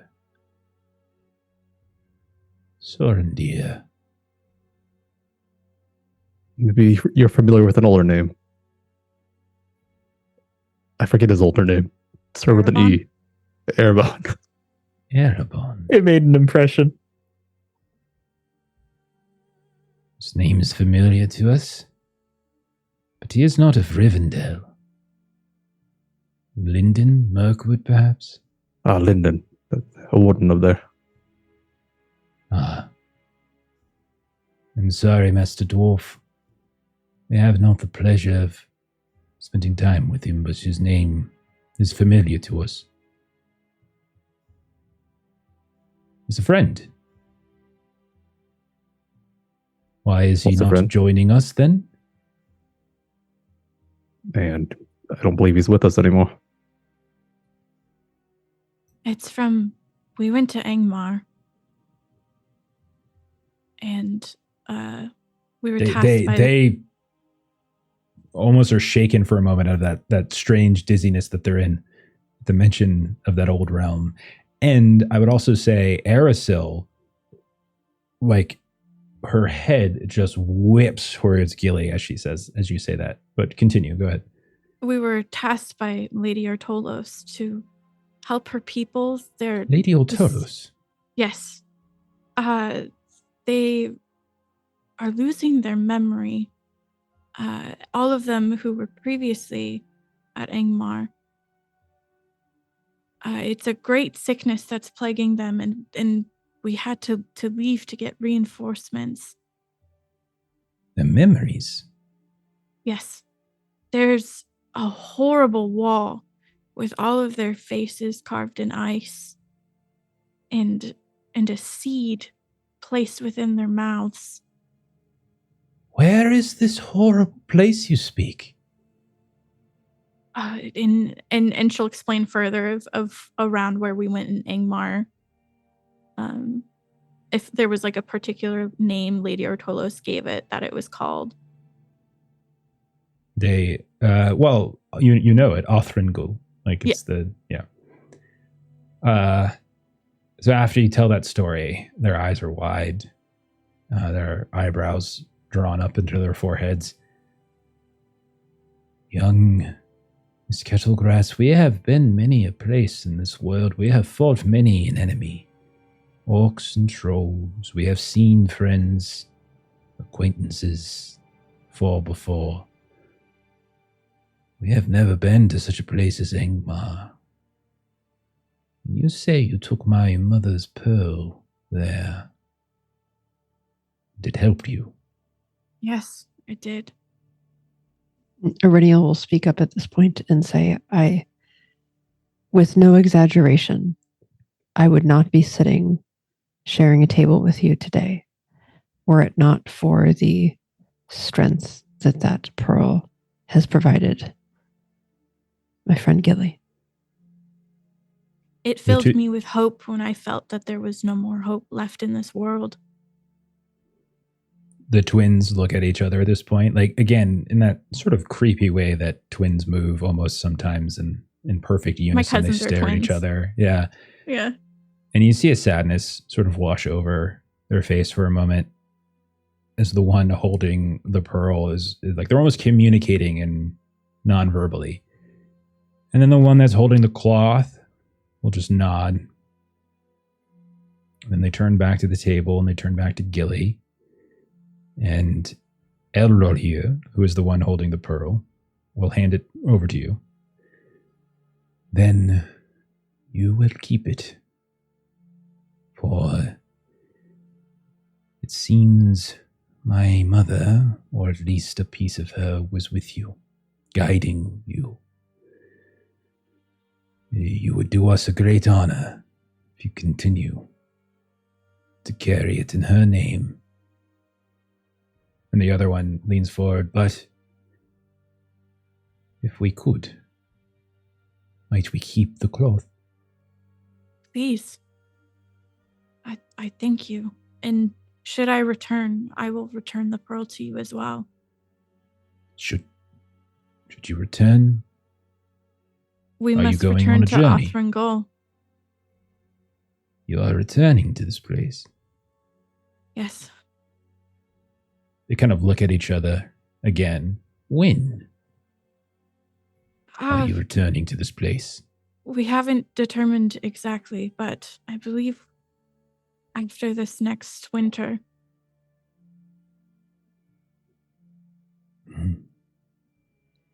We have much to discuss tomorrow. We must speak with Gilraine. We have made arrangements for travel with her, but should we get some more consideration, we perhaps would like to accompany you.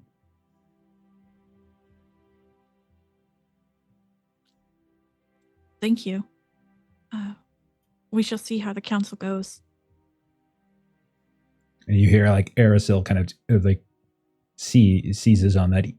Yes, we shall. And I believe this seems like the perfect moment, I think, to breach a conversation, a topic about that council. Arinio, Taraneth, I will tell you that there has been considerable discussion of late about the future of this haven. Absent our dear chieftain, who is always on other errands, we remain here, scattered. Some, like your mother and father, find purpose elsewhere. Others, like Halbrad, and even you, Tara, have found places with which you have gone to complete tasks and surveys and ranges. But we are but a very small, very pale descendant of what we once were.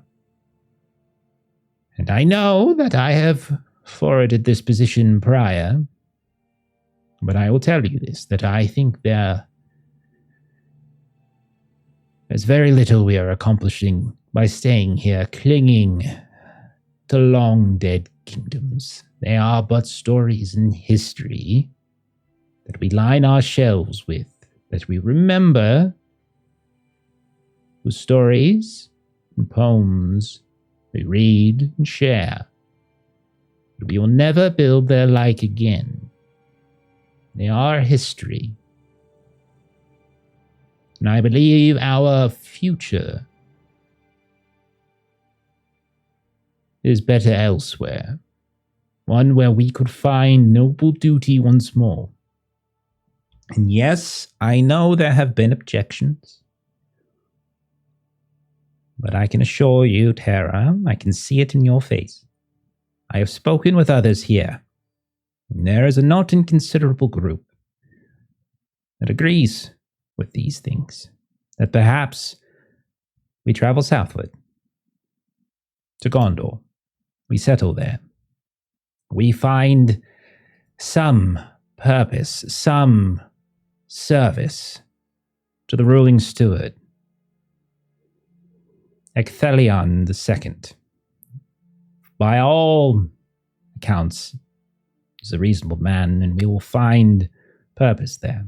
Not only that, but there are many dangers that our talents could be put to. Protecting those people, corsairs from Umbar, men of Harad, even Dunlingtons near Isengard. These are plagues, the decent people of the Southern Kingdom, and we should no longer defend a dead realm. And so that is what I will be putting forward tomorrow, before Gilrain, before Halbarad, and for others. And I have significant support, as I have said. And I mean in no disrespect to our departed chieftain. But he is off, completing errands, while many of us here are whiling away in our twilight years, wishing for purpose, wishing for duty, wishing for honor. And I believe we will not find it here. So I put this forward before the two of you. You do not need to answer me now. You can answer me at the council, and I will respect whatever position you take. But consider it. That is all I ask. I do not need to consider it. We've had this discussion before. You know my position. It has not changed. We do not seek to rebuild old glories, and we do not suffer from lack of purpose. Oh, but I believe we do. And I disagree. I have spoken with Orphan and Reniel. His people tried desperately to resettle Lake Ninuial. And the tragedies that befell them, it is not the first time that such an act has befallen some of our number. And as long as we travel around without infrastructure, without support, we become older each day. And children are not ample in our number. You have seen it firsthand, Areniel. Orphan has listened as well, and he is an aged man, but he is a very decent one. While I can't say that he has agreed yet, he understands my position, and he is considering it. I will listen, and I will consider. I do hope that you will also listen and consider information that we may bring to you that you had previously perhaps been unaware of. I will always listen to a fellow ranger and to their esteemed guests and friends. She kind of looks over to the dwarves, the hobbits and stuff. Very respectful, very dignified. Definitely doesn't miss Tara rolling her eyes. Yeah, you could tell there's a little bit of politician in her going on right now. Like it's sort of like half and half. She's half sincere, but half like politicking at the same time. You know? I was just having a bit of a laugh because I think Tara's reaction to Aerosol is Daggett's to the Gurnout. And I think Oridial kind of seeing this kind of interaction back and forth and feeling like this is the next iteration of a discussion that has been had before, will just kind of softly just sort of put a hand on kind of Tara's arm and just sort of nod silently at her. And she accepts her friend's wordless suggestion to not escalate. With that, like, Aerosol lets it drop. She doesn't push it. She just nods. She appreciates, Arenial, that you have agreed to at least listen. And the night continues. A very modest dessert is provided. and a pie of some sort, perhaps. But eventually, dinner ends. You can see that Elro here and his brother have departed quietly, but they spend a moment with you, Gilly, once more before leaving, thanking you. And this has thrown them. Like, they came into this dinner like this brash, like these, like they're, so you know, elves, the age of elves, like they're older than Sorendir, but they're not that old relative to some, you know, relative like Lady Ortolos and things like that, or Elrond or whatever. Like they're not that old. And there's a brashness to them that is probably not that you've seen elsewhere. And they have been sobered very much so by what has happened. But they leave in good terms with you. And you can see they depart down at night as in the darkness down the hill once more.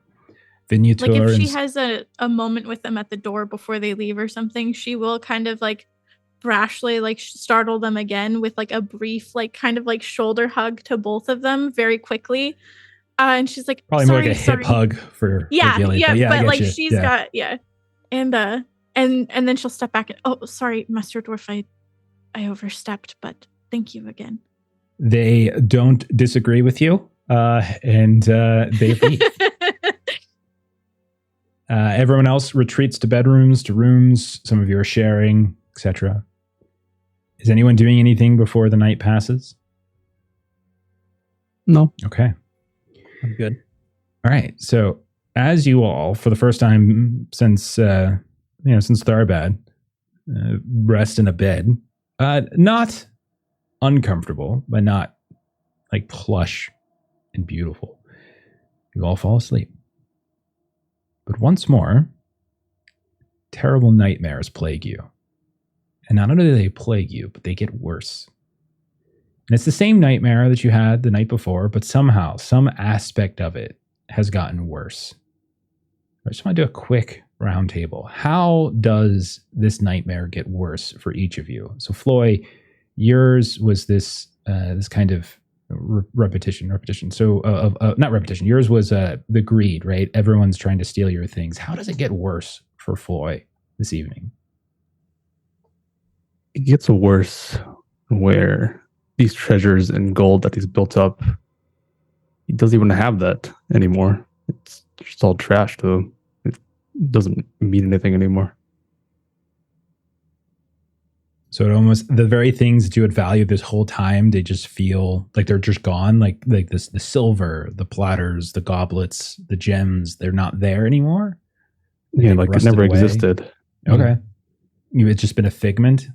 Locked away in whatever warehouse within the halls of Gladrock where you store your treasures. You go in, and what you thought were coins and jewels and jewelry is something more mundane. Scraps of metal and coal and rock.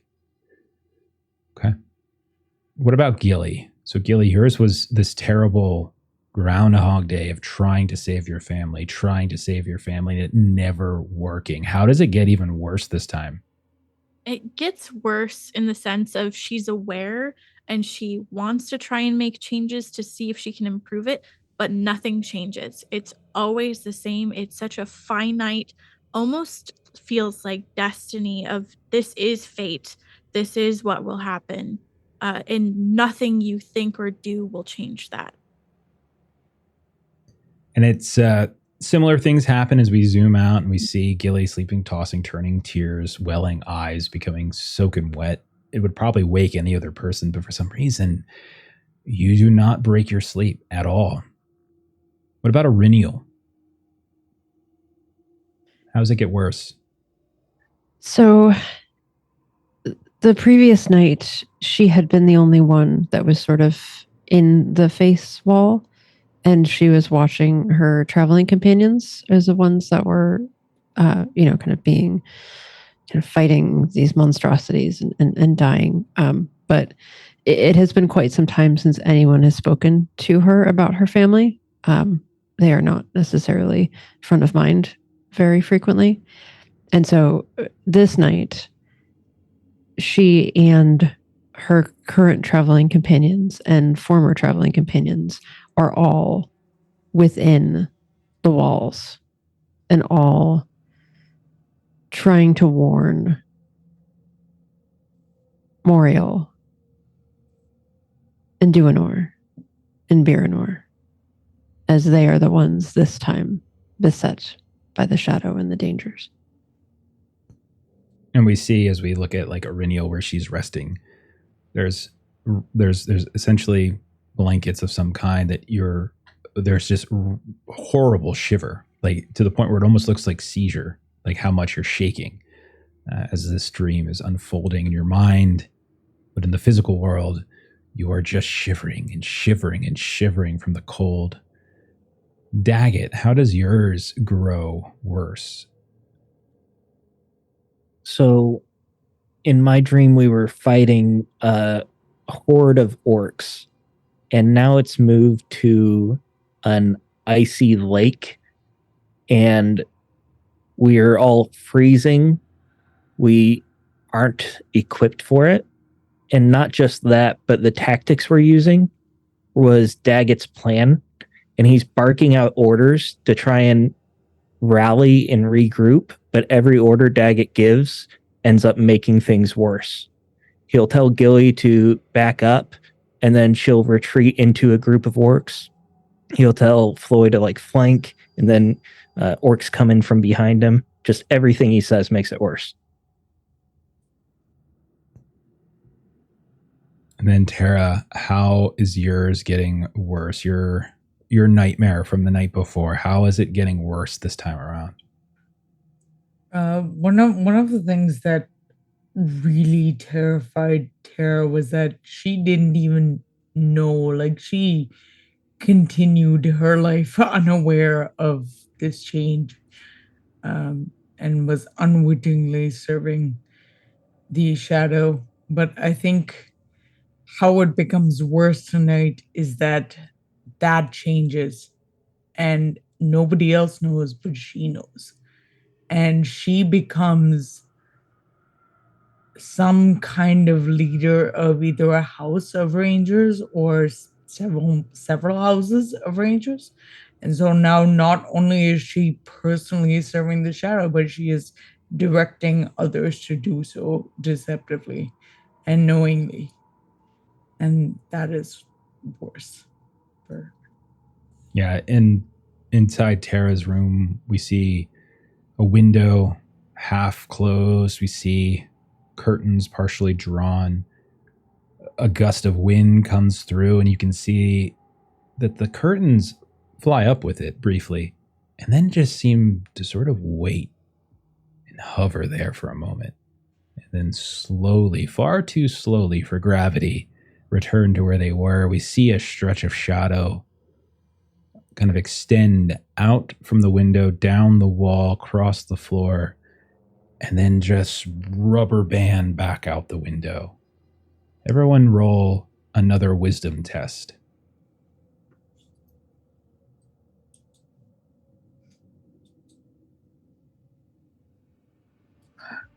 $19. That will pass this time. Right, do you have any extra yeah. successes? Do you have like any sixes on No. your D6s? Okay. Oh no, I have a 12 on my D12 though. You have a Gandalf, so that's a success. Do you Yay. have any extra successes? So like a 6 No. on a D6. Okay, so you're No. still going to end up taking 1 shadow point for this case, Dope. which it is a pass. Failed again. Fails 2 shadow points this time. Oof. Extraordinary. You're good to go, Gilly. Great success. Success for me. Both of you, great success. You need 2 successes to not take anything. You got it. So Taraneth and Floy, there's Floy especially, and Taraneth a little bit. It lingers somewhat as you hear a banging on your doors. The windows are open or partially open in your rooms. Morning has come, and not just dawn, but morning. It's a few hours into the morning.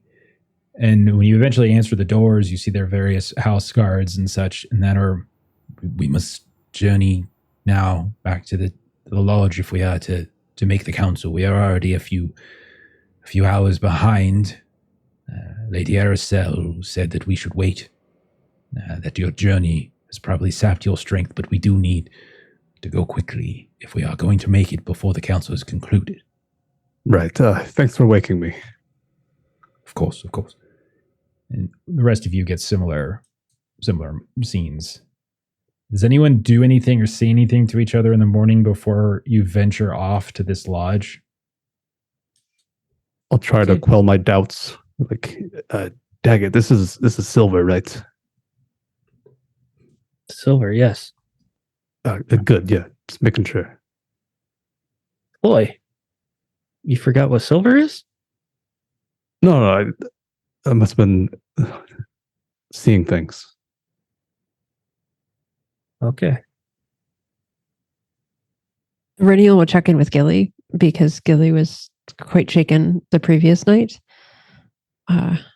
Gilly, I had the same nightmare, but even worse this morning. Did you as well?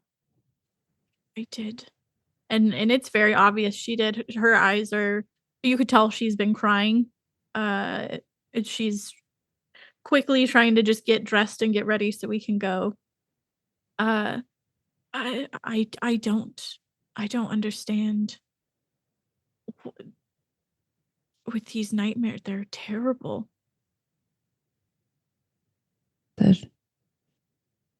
Our exposure to the shadow is unlike probably anyone else that will be at that council.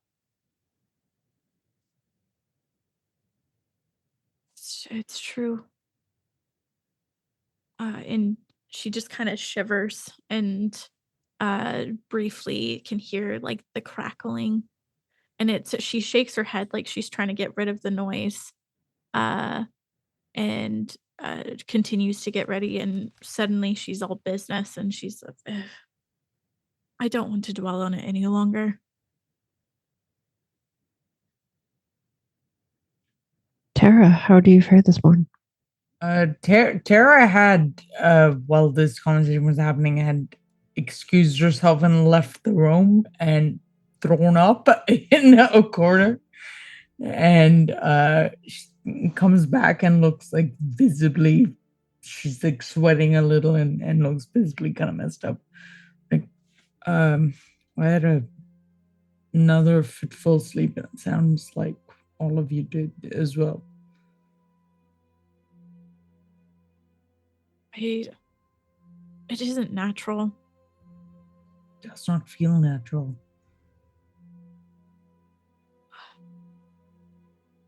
And she kind of, she just kind of quietly shakes her head, and she'll just kind of mumble under her breath about the Nazgul and how she needs to learn more. And she starts to fret again about there's so much more she needs to learn, and just kind of making like mumbling to herself like things that she needs to research and see if she can find information on. This is true, Gilly, but don't forget your journals. We are off to make an argument, and there may be details that you and only you have written down and can share that might sway those whose ears we may have to join our cause.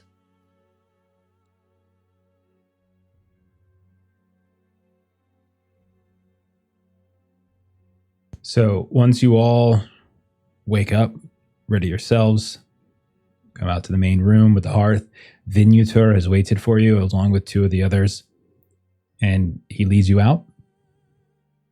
Once more, he's looking at you all with a little wariness, but he's not being unkind. Like he's not, but he is every now and then a sidelong glance here, a stare that lingers a moment longer than it normally would there, but he doesn't say anything. And he leads you, and you're moving at a decent pace. Like you can tell he's going with certain quickness. And Tara, you've probably traveled this before. You might have at some point gone into the lodge. You know that it's ceremonial. It's technically where the chieftain would, but it's where the chieftain would be. It's not really used for that. It's used for meetings and whenever such things are necessary. And you all are going down and up these undulating hills covered in forest, stones, cleft hills here and there. And it takes maybe 2 hours for you to reach the lodge. And it's hidden, much like Lady Arasil's home was, up a hill. And you know that when you were first arriving, when you first crossed over the bridge and ventured southward, for a moment the sun was just right as it was going down. You could kind of see it if you knew where to look, high above this hill, almost higher than you would think any other vantage point in the area. And Venutor leads you up, and then when you get there, it's not a palace of any kind. It's nothing grand and great. It is extremely well made, just like Lady Arasil's, wood and stone. It's a little bigger than hers, but not noticeably, not particularly grand in any way. There is this unmistakable reverence or aura to it as you start to climb the steps and go through these grand double doors. You can see that they're much like Lady Arasil's home history flanking you along the way. Places that you all might be familiar, sketched or stitched into some of these things hanging on stone and wooden walls. You hear voices echoing down the hall, and you are led in. Venutor does this. Conversation is already unfolded. When the doors open up, no one stops to look at you, but you can see as you are looking around the room some familiar faces. You see that there is a fairly large circular table around which many people have been gathered. There's probably somewhere in the neighborhood of 15 to 20 people in here. You recognize immediately Lady Arasil. You see Elrond's sons, the twins. They are off to the side, not directly at the table, but rather sitting against the wall on one side of the room. You notice, I would say, Iriniel and Gilly and Floy. You see Orifin, in fact, in far greater health and condition than you last saw him. Much more fit. He is wearing a band around his eyes, which you would imagine his eyesight has finally fully failed him at this point. But he is still there, standing. Many folks are standing. Conversation, not outright argument, but definitely heated conversation is unfolding. There are others as well. Taraneth, you would recognize Gilraine the Fair, tall, slender, beautiful woman, but one that you can tell just by looking at her sorrow. Like you can see in her eyes, like beneath it, there is a sadness there. You notice as well a fairly rustic looking man, almost looks unkempt compared to some of the other folks in here. Strangely, you also, I would say, Gilly, your eyes might be drawn to this.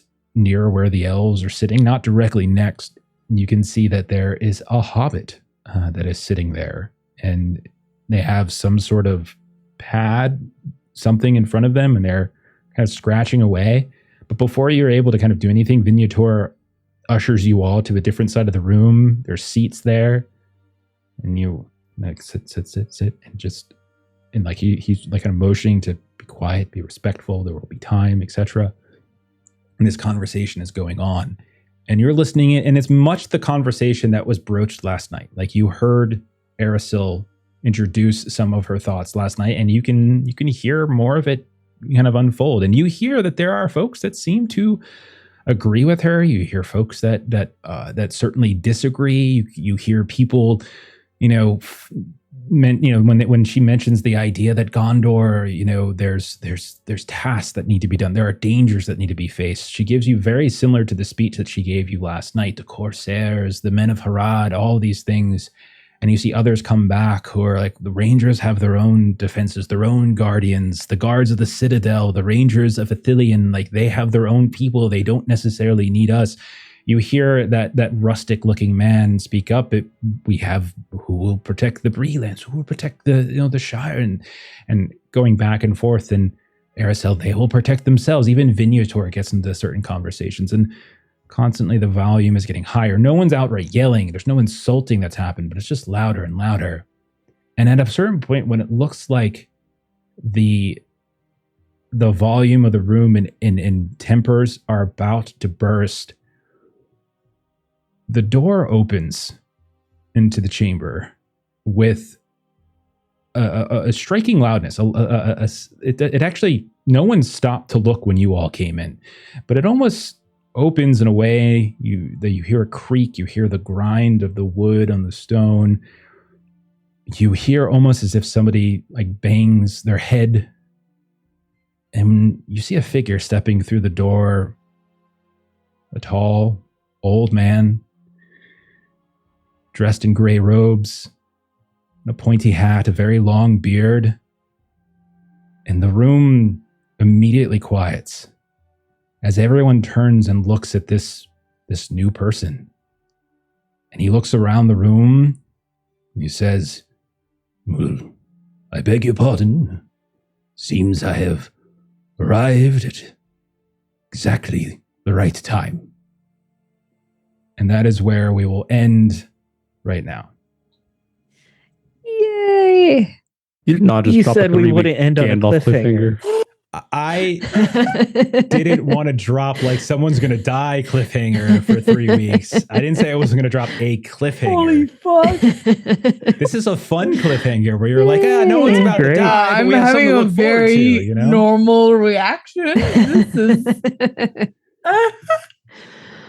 We're getting all the cameos. It's holy great. shit. Fuck. We're nearing the end. I figure let's put them out there. Let's put them out there. Absolutely. Dude. It's awesome. I was not planning the Radagast one. That was like a I can't remember one of the roles in the journey thing. Yeah. It had Oh, been God. it had been in my arsenal for a while. That was incredible. Yeah. That was so good. I really thought that was the apex. He did mention My that Gandalf mistake. was over It was here. a stop It was over on here. the way to the apex. Yeah. Just a little. Gosh. It's like a leg of lamb before you have dinner. You know, it's kind of like that. Poor Dag. And Dag keeps wanting boiled carrots, and they keep giving him not boiled carrots. But there are some heavy hitters here. Elrohir and Eladin, half-elf, sons of Elrond and in Celebrian. You've got Halbarad, dear friend of Aragorn, who is in the books plays a very important role. That Basically, all the Isn't it? Silmarillion is in this room. Gilraine, the If this fair was- mother of Aragorn. If this was the scene, Council of Elrond and Fellowship, Daggett would just be the nameless dwarf in the back. That's no one's talking Just, to. He never like, says picking his anything. nose. He never Yeah. really pays attention.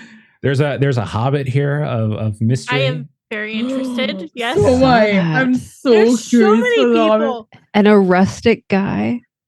Well, that I will spoil for you. That's Halbarad. So Okay. if you're unfamiliar with Halbarad, he's essentially a friend of Aragorn, and he is known to essentially watch the borders of the Shire, and that's kind of one of his ranger postings, so to speak, right? So that's the one who was kind of hinted at here and there, but he and the twins were part of the Grey Company who kind of went to aid, Aragorn and whatnot.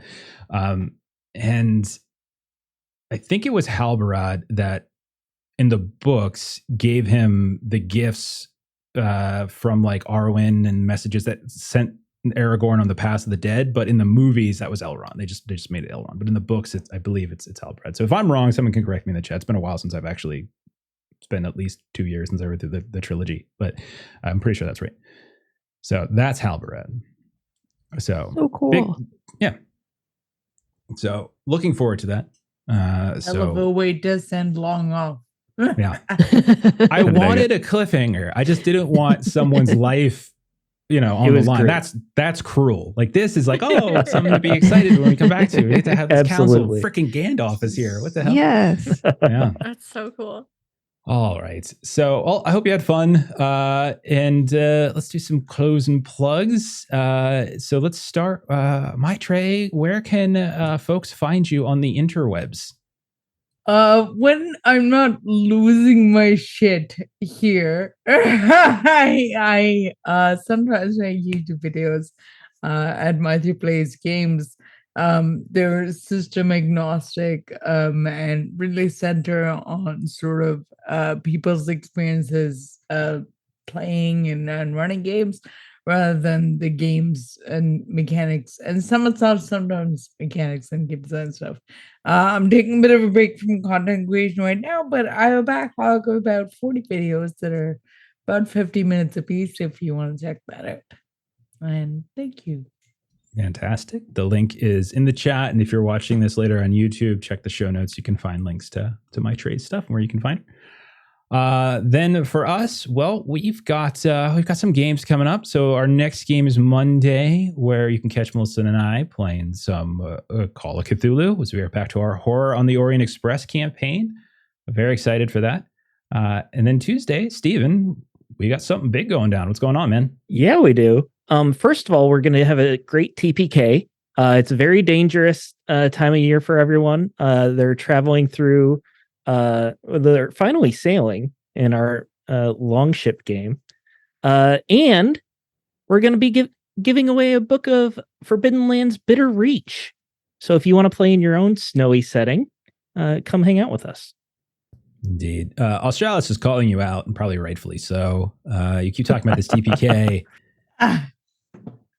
As long as Bacho is alive, I feel okay. If Bacho ever goes down, I am going to retire Gunk and be like, you know what? Gunk is going to retire. I think it's time for him to hang up his mud. Honestly, his mud. Gunk is probably the safest right now because we established that he's a lifeguard and you guys are at sea.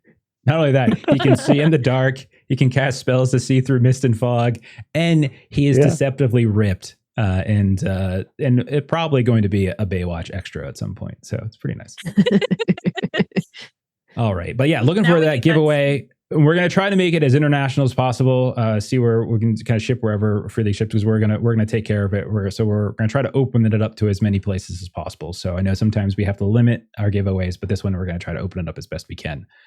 And then after that, we've got on Friday next week, we return to Conan, where we are, I mean, speaking of TPK, we are traveling through a place called the Swamp of the Dead.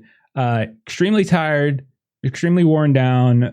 We're carrying, we nearly fell into hell as a pagoda was dipping down into hell, but we got out of that. But now we have to travel on foot through a place called the Swamp of the Dead. So it's probably not Don't worry, we got like an ethereal cricket. Aaron is just there's the cricket. You're right, follow the white cricket. There's just a little too much giddiness in Aaron's voice when he talks about what he has planned for the swamp that makes me a little nervous. Giddiness that I don't think was there for the party, because I didn't think he wanted to kill us all on the first adventure. But now we got one under our belt. It's time to take someone out. It's season 2. Let's knock someone out. So that's what I think's happening there. And then Saturday. So here's the other thing is we're not going away. It's like we're still going to be playing games for the next 3 weeks. It's just Long is going to be out of town, as we said at the beginning of this. So we didn't want, and he's going to be out of town for a couple of weeks, and we didn't want to continue playing if one person's gone for too long. So in this case, we're going to play a different game. And speaking of Aaron's going to hop in with us as well. So Aaron's going to hop into Long's seat, and the rest of us are going to be playing Twilight Imperium, or Embers of the Imperium. It's a Genesis system by Edge Studios. If you want to come hang out with that, it's the game with the really funky dice, but it's space opera. So we're going to have a lot of fun with that. Very Mass Effect stylish. If you're not familiar with Twilight Imperium, a little bit like that in some ways. So come hang out with us there.